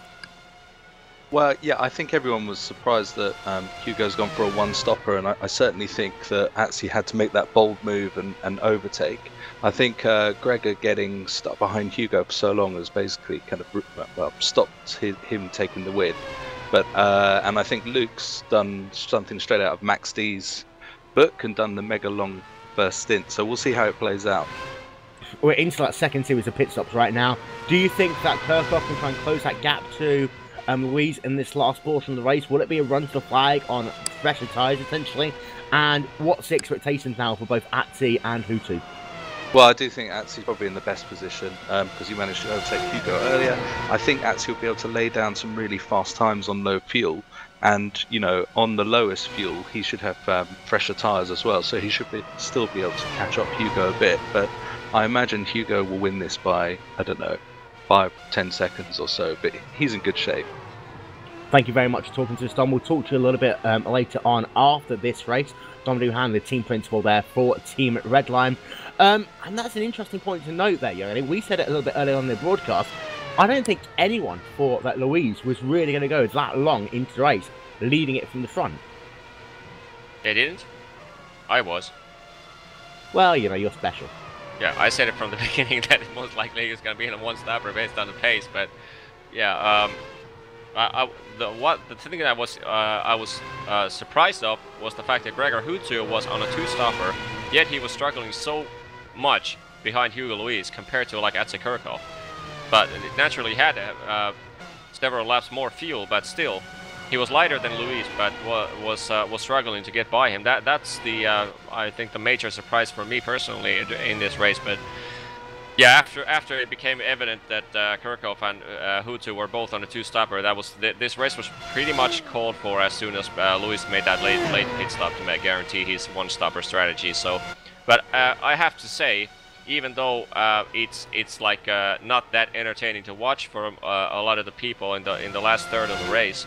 But that run, that first 20 laps, when you always say you cannot win anything on the first lap or first 5 laps, this case it actually did, because the thing that won Hugo Louise this race, not okay, that's a commentator's curse right there because we have 14 laps to go, but if it remains like this, what won the race for Hugo Louise was the fact that he was able to keep the two stoppers behind him. Yeah, and you saw in the first corner of the first lap, Atsi Kirchhoff was trying to work that outside line down into Copse Corner. He was very close on that run down into Stowe Corner for the first time on the first lap. And I think if Kirchhoff is able to get past, we're talking about something completely differently. Right now, Gregor Hutu is your race leader, but he is coming down onto pit road to make his second and final stop of the day. Yoni, this will be interesting. He's got an extra couple of laps compared to Kirchhoff. He won't be able to close that gap up completely, but there is a chance that Hutu could close up and pass his teammate in the last couple of laps of this race. Yeah, remains to be seen because he's going to have fresh tires, so it's going to take 1-2 laps to get fully up to pace. But yeah, Kirchhoff is coming across the start-finish line right now. Hutu is off the jacks, but Kirchhoff gone. And yeah, it'll be about 3-4 seconds. I don't think he's 2 seconds. Yeah, considering Kirchhoff's pace throughout this race, I don't think Hutu has what it takes to catch Kirchhoff. Even though he would catch Kirchhoff, I don't think Kirchhoff is going to let that P2 away from his hands, because considering how far Hutu is in championship points, there's absolutely no point in letting the teammate bite to maximize his points, because he already has insane amount of points. Now he's actually Hutu is actually matching his drop week of the season, believe it or not. So Kirchhoff needs those points more than Hutu needs right now. Indeed, and of course we talked about this at the start of the broadcast, that Atsi Kirchhoff does need those points to try and close that championship gap up to Hugo Louise. Although this won't make a huge difference here and now, it will add a little bit for him as we go later on to the season, especially strong finishes across the season, and the important thing in the iRacing.com World Championship Grand Prix Series. So what this does right now is it puts Hugo Luis back into the race lead. He comes out of Woodcock. He will lead lap number 47 as he comes past the track. Let's see what time he does. And it's a 1:22.206. I'm interested to see where Kirchhoff is in relation to this on the racetrack. He is about to come past the start-finish line, 9.7 seconds. He's gained nothing really in the last 4 laps. Yeah, but the guy who gained was Gregor Hutu. That those laps that he actually spent out on the track against Kirchhoff, who made that earlier pit stop. The gap between Kirchhoff and Hutu before either one came into the pits was 6 seconds. Now it's 2.5. Indeed, and Hutu is actually been able to close that gap up by about 0.3 of a second in the last half a lap or so as he worked himself down into Stowe Corner once again. Let's flick it back down the field a little bit. Luke McLean is running in the 4th position right now in that other Team Redline car. Of course, he doesn't need to make another stop here today. He sat in that 4th position, the number 24 car. Right now, he is about 3 seconds ahead of Stephen Michaels. But Michaels is matching the pace of Luke McLean right now. And once again, that Twister Racing move that Michaels made, what, a third of the way into the season, it's done him so much good. Yep. I don't think anyone can deny that. And yeah, it's not just a team change. I mean, it can be something related to your real life. People can have issues outside of iRacing. They can have job issues, school issues, health issues, what you name it, and they all add up. They all add up every single time. And like, I really think that this guy did exactly what he needed to do to actually get back in the groove of enjoying iRacing and enjoying the racing, and that has really proved or paid off, like we've seen. But also, comparing to the what we saw on the starting grid compared to the situation we have right now, I mean, Luis on pole, he's leading, Kirchhoff second, Hutu third, Luke McLean fourth. So basically, top 4 is just as they were on the starting grid. But that's not the story of this race. This has not been like this has not been a boring one, especially with the fact that the one-stopper was able to hold out the two-stoppers. So, but behind the top 5. It's actually let's take the pro driver for example, Juho Abe. I mean, he's currently keeping Fulvio Barazini behind him, and Barazini started P13, Abe P9, and Barazini has made his way up a few positions, but still not a single mistake from Abe.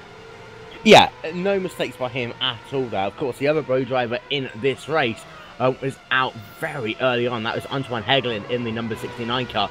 But Fulvio Barazini in that Triple M car, he's kind of been off pace a little bit here today. Of course, yeah, another top 10 finish. That's great for him. But earlier on in the season, we were talking about him, you know, contending for top 5 in the championship. Oh, as he gets very sideways up the exit of Luffield there. Yeah, and just to mention, out in the top 3, it's not over yet for P2 because Hutu obviously. If he's something, he's a racer, and he wants that P2 obviously because he's catching 0.4 of a second to Atsi Kirchhoff every lap. And let's not forget what Dom Duhan said to us a number of races ago. There are no team orders in Team Redline. These guys are free to race as they please.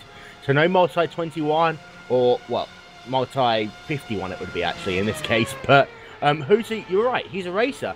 Of course, he would not want to bin this race car. He wouldn't want to ruin Kirchhoff's race, but absolutely not. Clearly, right now, they're not gaining any leeway at all on Hugo Luis. Of course, Luis might be a little bit light on fuel. He might run out on the final lap, and they want to be able to capitalise on that. But you don't want to have these two guys getting into such a big battle that they end up ruining their own race. Yeah, and you have to remember that even though at this moment, Gregor Hutu does not need the points. I mean, if you assume that all the drivers will finish the season like they have right now. But if you remember the 2011 season, Gregor Hutu had eye infection, which took him off 2 full races, I think. And the 3rd race he did was basically half the effort because he was still recovering from that infection. And then you can have computer issues. You can have any issues out there that takes you away from your computer for 1 month, and that's 2 whole races. And if you miss 2 straight races, that's that takes the speculation of he has the championship right out of the window. And how's Luis so far back in the championship?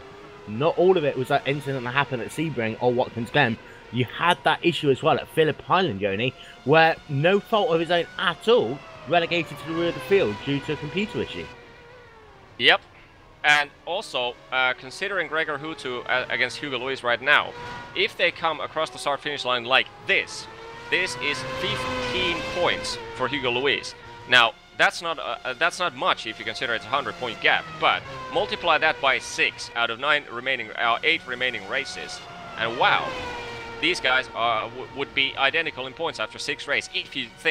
If you would assume that Hugo would win like the next 3 races, and Hutu would finish 3rd.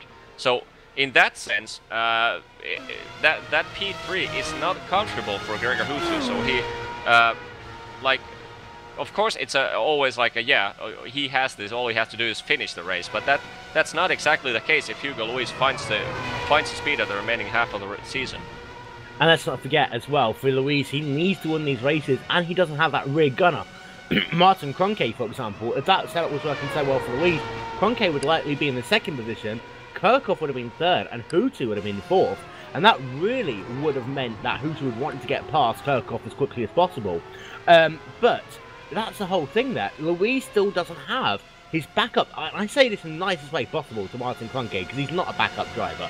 But that second driver in My 3ID to help him along the way, Martin Kroenke was there, able to get podium finishes.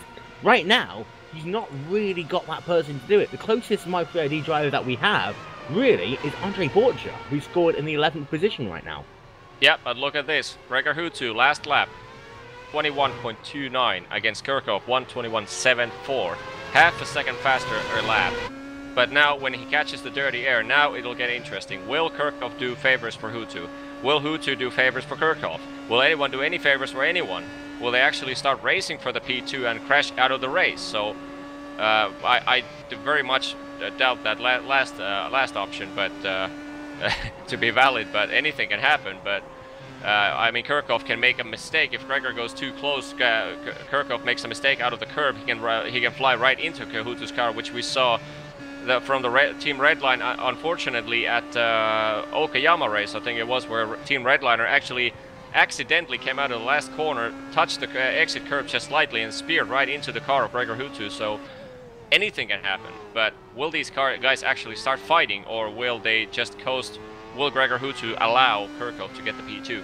And I'll tell you what, Kirchhoff would have more to lose, and people won't understand when I say this, but Kirchhoff will have more to lose right now than Gregor Hutu, because if he comes home 3rd, it'll be another 3rd place finish. It'll be great for him. Means that he solidifies that charge for 2nd in the championship, and also cements his position in 3rd in the championship standings as well, with holding the charge from INX Racing's Jake Sturgios. We've got less than 10 laps to go in this race. You run through your top 10. Everyone now has made their final pit stop of the day. Hugo Luis leads the way. He's been able to build that gap up back to over 10 seconds now from Ati Kirchhoff in the number 5 Team Redline machines. That is My 3ID leading from Team Redline, from another Team Redline driver of Gregor Hutu, from another Team Redline driver of Luke McLean, who runs in the 4th position, 9 seconds behind that battle for 2nd position on the racetrack. Stephen Michaels right now runs in the 5th spot in the Twister Racing machine, and he right now is actually closing it, but not enough, just 2 tenths of a second faster than Luke McLean in that battle for 4th. Daniel Lopez runs in the 5th position, once again not closing up enough to be able to challenge Stephen Michaels. So the Azura racing car there of Lopez runs in 6th. Jeremy Bootsloop right now in the Radical car is running in the 7th position. Martin Patilla in the other Azura car is running in 8th.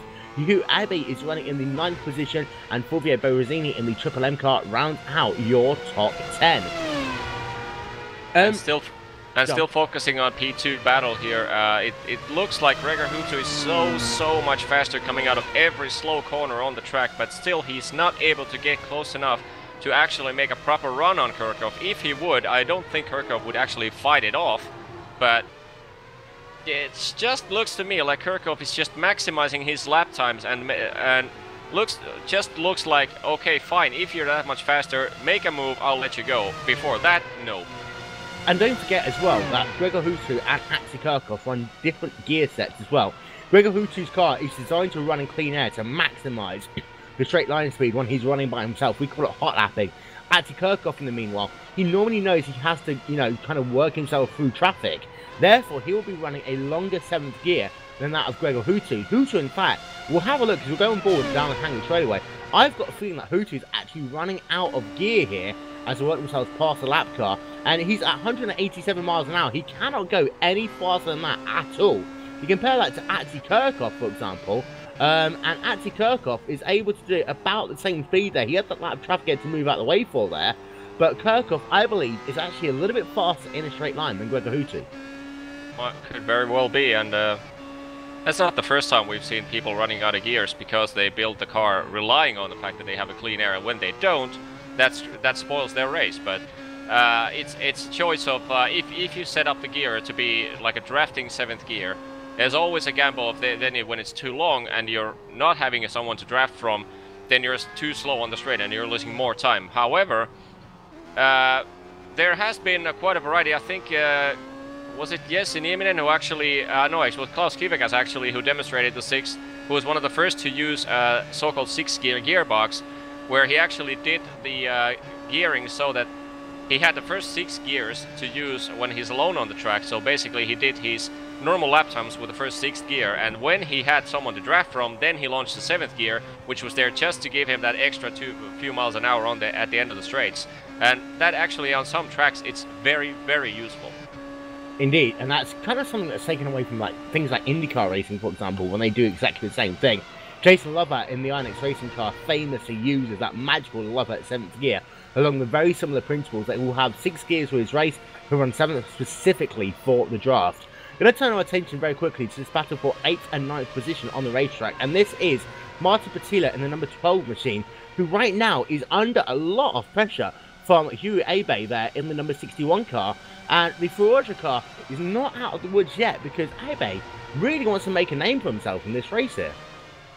Yeah, he does, but at the same time, he doesn't want to jeopardize the if he does anything stupid, and like let's say you run into collision, they have the penalty point system in use in the series, where they assign punishment points considering what the driver has actually done on the track. So if Abe makes a move on Martin Patila and he actually does something that causes them to crash out of the race, that can basically ruin Abe's good chance of getting back on the track for future races. So I don't think Abe wants to do anything too risky. Naturally, if he gets a run, he will go for it, as any racer would.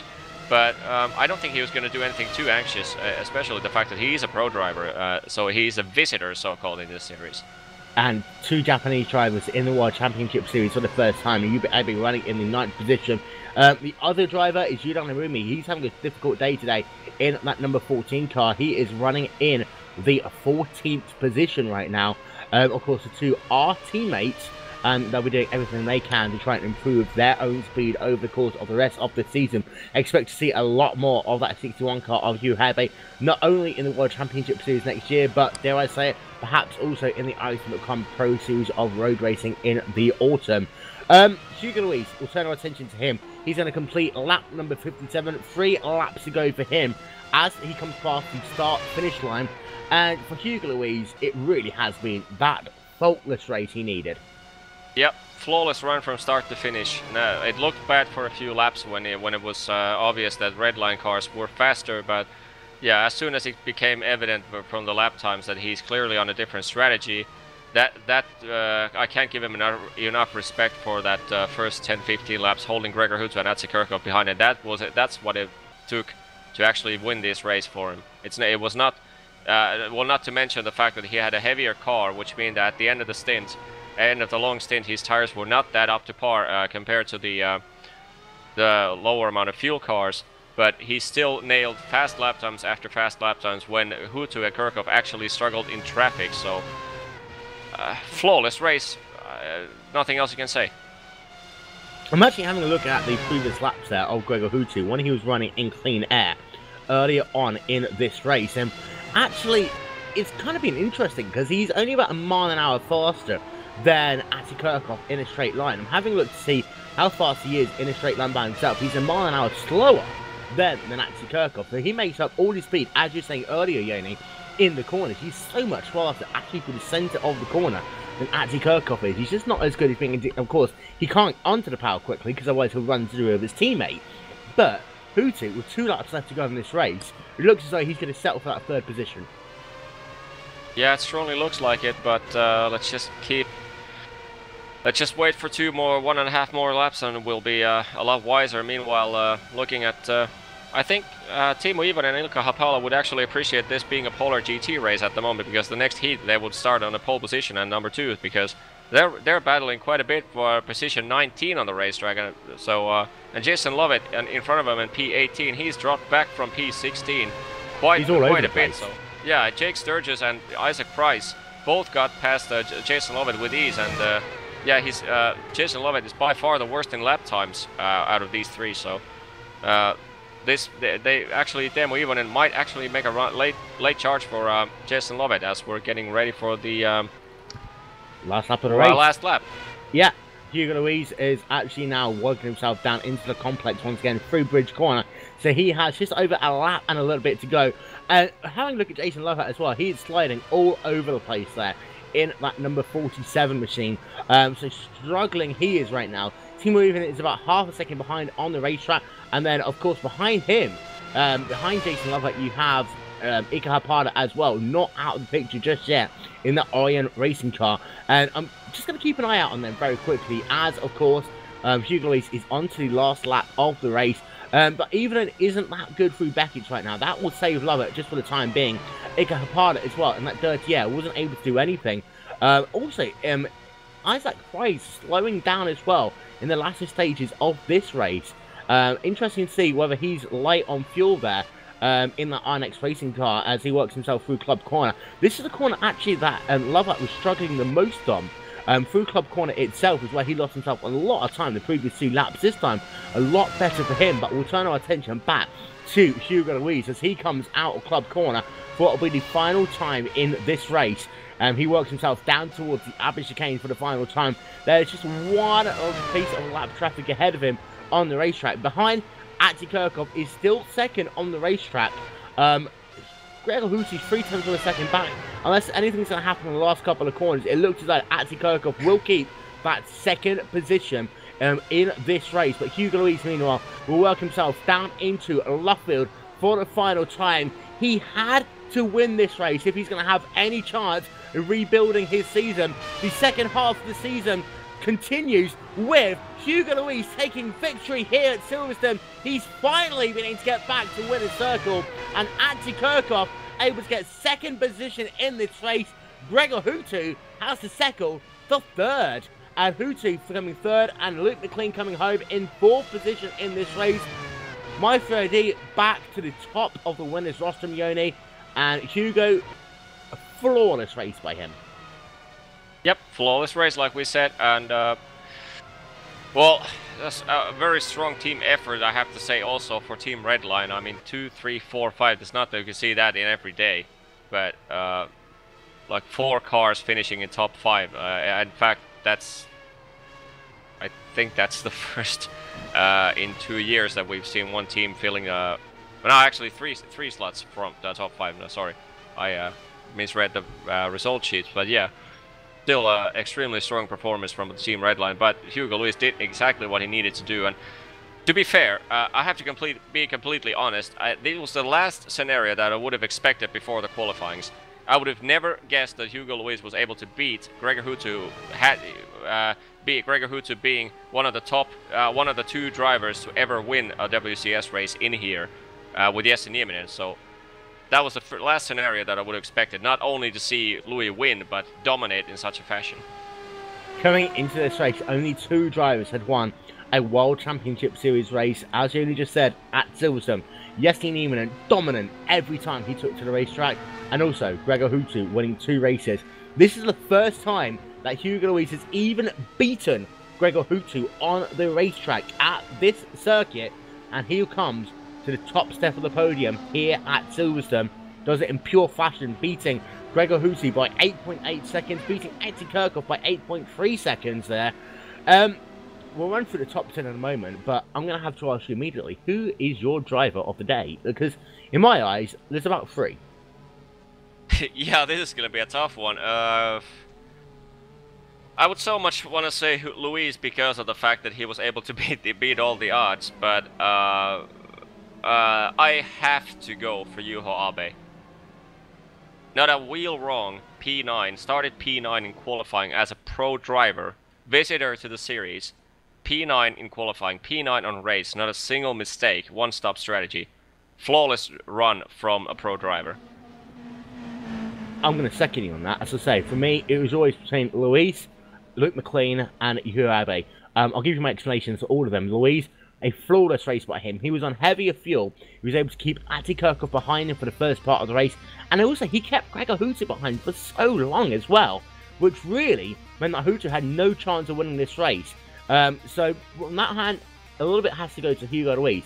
For Luke McLean, finally getting himself a little bit of a luck streak going. He was the longest guy to run on this race. It still was really pushing that car, that 24 machine. Perhaps went a little bit too long to really be able to challenge for a podium. But that 24 car did a sterling job. And Yuho Abe there in that 61 car. Hey, we'll see you again in the World Championship Series. Because I think you've made your mark today. You've made a number of fans in that car. And we will see you again at some point soon. We're going to run through your top 20 cars there. Hugo Luis in a time of just over an hour 22 minutes, taking victory from Ati Kirchhoff by 8.3 seconds. Huttu a further half a second back. Luke McLean in 4th, meaning that Team Redline coming 2nd, 3rd and 4th in this race, just being beaten by the one Team Maestro AD car. Stephen Michaels with Twister Racing in the 5th position, Daniel Lopez in 6th for Azura Racing. And then in the 7th position, you have Jeremy Butaloop. In 8th is Martin Batila. 9th is Yuho Abe. And then in 10th is Fulvio Barazzini. 11th is Andre Borcha. 12th is Yorni Tamana. 13th, Pablo Lopez. 14th, Yudan Arumi. And 15th, Jake Sturgios. He struggled at the end, and that running out of fuel really did cost him a number of positions and his charge for 4th position in the championship. 16th, Simon Cattell. 18th, Isaac Price. 18th is Jason Lover, 19th Timo Evenham, and 20th is Ika Hapana. And very quickly, I want to apologise. It's not Azura Racing. It is, yeah, something else. Farage Racing now. For whichever car I was talking about just a minute ago there. Daniel Lopez in the number 6 car. But, Yoni, we'll come into interviews in just a moment. We'll be right back. Still a lot to talk about here in the GlacierTV post-race show. We'll be right back.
So welcome back to the GlacierTV post-race show. All the guys on Twitter, let us know who your favourite driver of the race is. Nick, someone needs to pick up Yuhu. He really did a good job. Congratulations to him. And Ricardo Taylor saying he was the best driver of the race. No, you weren't. But we're here right now with Ati Kirchhoff. Ati, a number of drivers thought that you were going to win your first World Championship Series race here today. At one point, it was very, very close. And it all started down into turn number 1 on the first time. You got on the outside line. You had that chance to make the move. And it could have been very, very close. Yeah, the start was most important. I realized after the race. But Yeah, I had a good start. I almost had a run on Hugo, but I didn't know what fuel he was on, and I didn't want to be that guy who hit him in turn one and ruined both our races. So I took a lot of room. I couldn't see where it was exactly, so I didn't take any risk. And yeah, he got back in front of me after turn one. Yeah, from there it was just following as close as possible and trying to make a run wherever I could. But his top speed was so good, and even though he was a lot heavier, it was so hard to pass him. So I just need to stay. I needed to stay calm and wait my chances. And after 10 laps, I got a good run, and that was a tricky moment. And I knew on the outside there was a lot of grip still, and I was happy that I succeeded at pass. But yeah, congrats to Hugo. He drove really well, and yeah, he won the race in the first 10 laps. And let's take it back to the first corner of that first lap, because you're on the outside line. Copse corner, of course, you can run too wide there. It's insanely difficult to do. In hindsight, would you have been a little bit more aggressive down into that first corner, try and get that inside line down into maggots?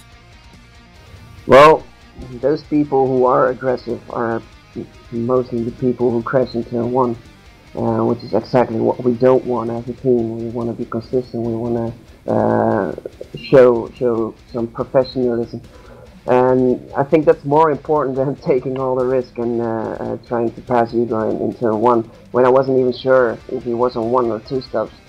So yeah, I could have taken more risk, and well, that would have resulted in a bigger chance of crashing together. That's the last thing I want. And of course, you had yourself running on the very early strategy. Kind of Gregor was on the 2-stop, but running right down the middle, and then Luke McLean was running it, you know, the late 1-stop strategy. You all tried to find a way to beat Hugo today. None of you could. Were you surprised by the fact that Hugo was on that 1-stop strategy? No, I knew overtaking was really hard, and if Hugo has pole, yeah, his best strategy would have been a 1-stopper and holding up us two as long as possible, and that's the most logical strategy. For us, it maybe would have been better to go 1-stop in the end, but yeah, you only learn after. It's when you learn after the race, and yeah, we felt really confident on the 2-stopper, which is incredibly fun to drive because every lap feels like hot lapping, and it's just really nice. And even though I finished second, I really enjoyed this race and took the max out of myself. And at the end of the race, you had yourself a nice little battle with Gregor Hutu. Were there any team orders that came into play there? Was it the case of, you know, if Hutu was to get himself alongside, he'd let him pass, or what's the scenario in the last couple of laps there? Well, we don't even need to talk about team orders. And Gregor and I, we know exactly what we need to do. And if Gregor has a proper run on me, and I will be the last guy who will slam the door. And that's exactly what he does with me. He gives always room when he needs to. And you know, he's such a good teammate. And I think we handled that pretty well. And you know, if he for the overall classification, it wouldn't have mattered. He has a big lead. I'm fighting with Hugo at the moment for P2, which is equally important. So for me, the second place was just as important as for Gregor. So I think we had a nice battle. We had a nice chase, and Gregor, he isn't the guy who takes all the risk in this position in the championship, and me neither. And I'm having a look at your previous laps as well. It does look as though you're a little bit faster in a straight line compared to Gregor. Were you running a longer 7th gear, or were you guys pretty much running exactly the same setup? Well, actually, 2 minutes before the race, I changed my 7th gear, 1 click longer, and just in case I was stuck behind Hugo on a 1-stopper. So yeah, I was a bit quicker, I guess, on the straight line, but that resulted in him being a bit quicker in clean air. So yeah, in the end, it didn't really matter. I was glad I actually went a bit longer 7th gear, because that maybe was that 1 meter extra that I needed to pass Hugo. And of course, the next time we'll see you in the World Championship Grand Prix Series will be in 2 weeks' time at the famous Circuit de Spa-Francorchamps, from one historic racetrack to another. 44 laps around the beautiful Belgium circuit. Pretty much your home race. You looking forward to it? Yes, Spa is one of my favorite tracks, and I'm always really strong at Spa, so really looking forward to that. And yeah, this week there's some development in the setup, and that we're really happy with. So there's a new path in the car development, and we just need to fine tune that for the next track. And yeah, let's hope we can bounce back there. Team Redline still charging away in the World Championship Grand Prix Series. Atsi Kirchhoff coming home in the 2nd position, Gregor Husu coming home in 3rd. Thank you very much, Atsi, for talking to us.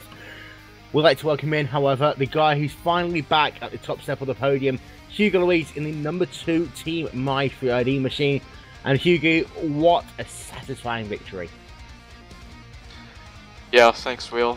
First of all, I want to say congrats to Atsi and Gregor. I had a scare moment in the qualifier. I had a little problem before it. I ran out of toilet paper, so I wasn't focused enough, but I could recover the focus for my 2nd lap, and fortunately it was good enough for pole. I was very happy with it. But well, for the race, I was a little happy, and Atsi was very fast in the start, so I thought he would be on a 2nd stopper, which was confirmed by his pace.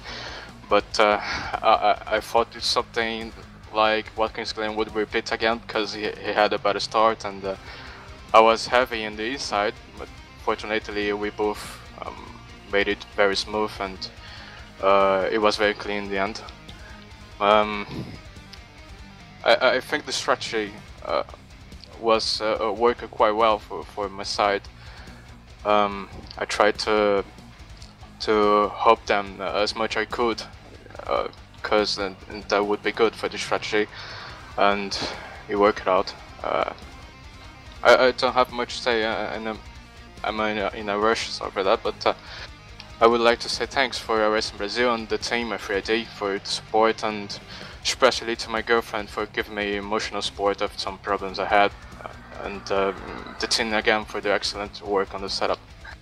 Well, Hugo, we'll let you go immediately. Thank you very much for talking to us. We'll see you in 2 weeks' time at Spa-Francorchamps. You looking forward to it? Yep. And we'll see you in 2 weeks' time. Congratulations on your race victory here in that My 3ID number 2 machine. And Yoni, what a great performance here by Hugo. I mean, you know, the last couple of races have been difficult for him. He's bounced back today. Podium, top step of the podium for him. Job well done. Yeah, he's had misfortunes. I mean, we saw the Watkins Glen incident. We even though that basically bounced or started off from a slight personal mistake by Luis, but still, I mean, getting taken out of the race at Watkins Glen turn 1, just a disastrous race, especially starting starting in the front row. And Sebring, he had the lead for a short second after, actually he had a P2 over Gregor Hoots, who overtook him, and Sebring before making a slight mistake at the inside in the hairpin, giving that position back to Hutu. Small stuff like that, but I mean, compared to Hutu, he has had tons of misfortune during the whole season, along the season. Now a flawless run, so that should insanely boost his motivation and integrity coming to the ending part of the season. I have no doubt. So, Hugo Luis takes victory here at Silverstone, closing that gap just a little bit on Gregor Husi. 15 points he was able to close up today. He only loses to it. If he could do that every race, he still has a chance of winning the championship. Atsi Kirchhoff comes home in that 2nd position, cementing, for the time being at least, that 3rd place in the championship. Still a lot to do, however, if Redline's going to score 1 and 2 in the overall championship come season's end after Montreal. We'll be back in 2 weeks' time at perhaps the most famous race circuit in all of Formula 1 racing. Circuit to Spa Francorchamps. 44 laps in 2 weeks' time, same place. Will Vincent, Jenny Backman doing all the work here today. This has been a Glacier TV presentation of the iRacing.com World Championship Grand Prix Series. We'll see you all next time. Bye bye.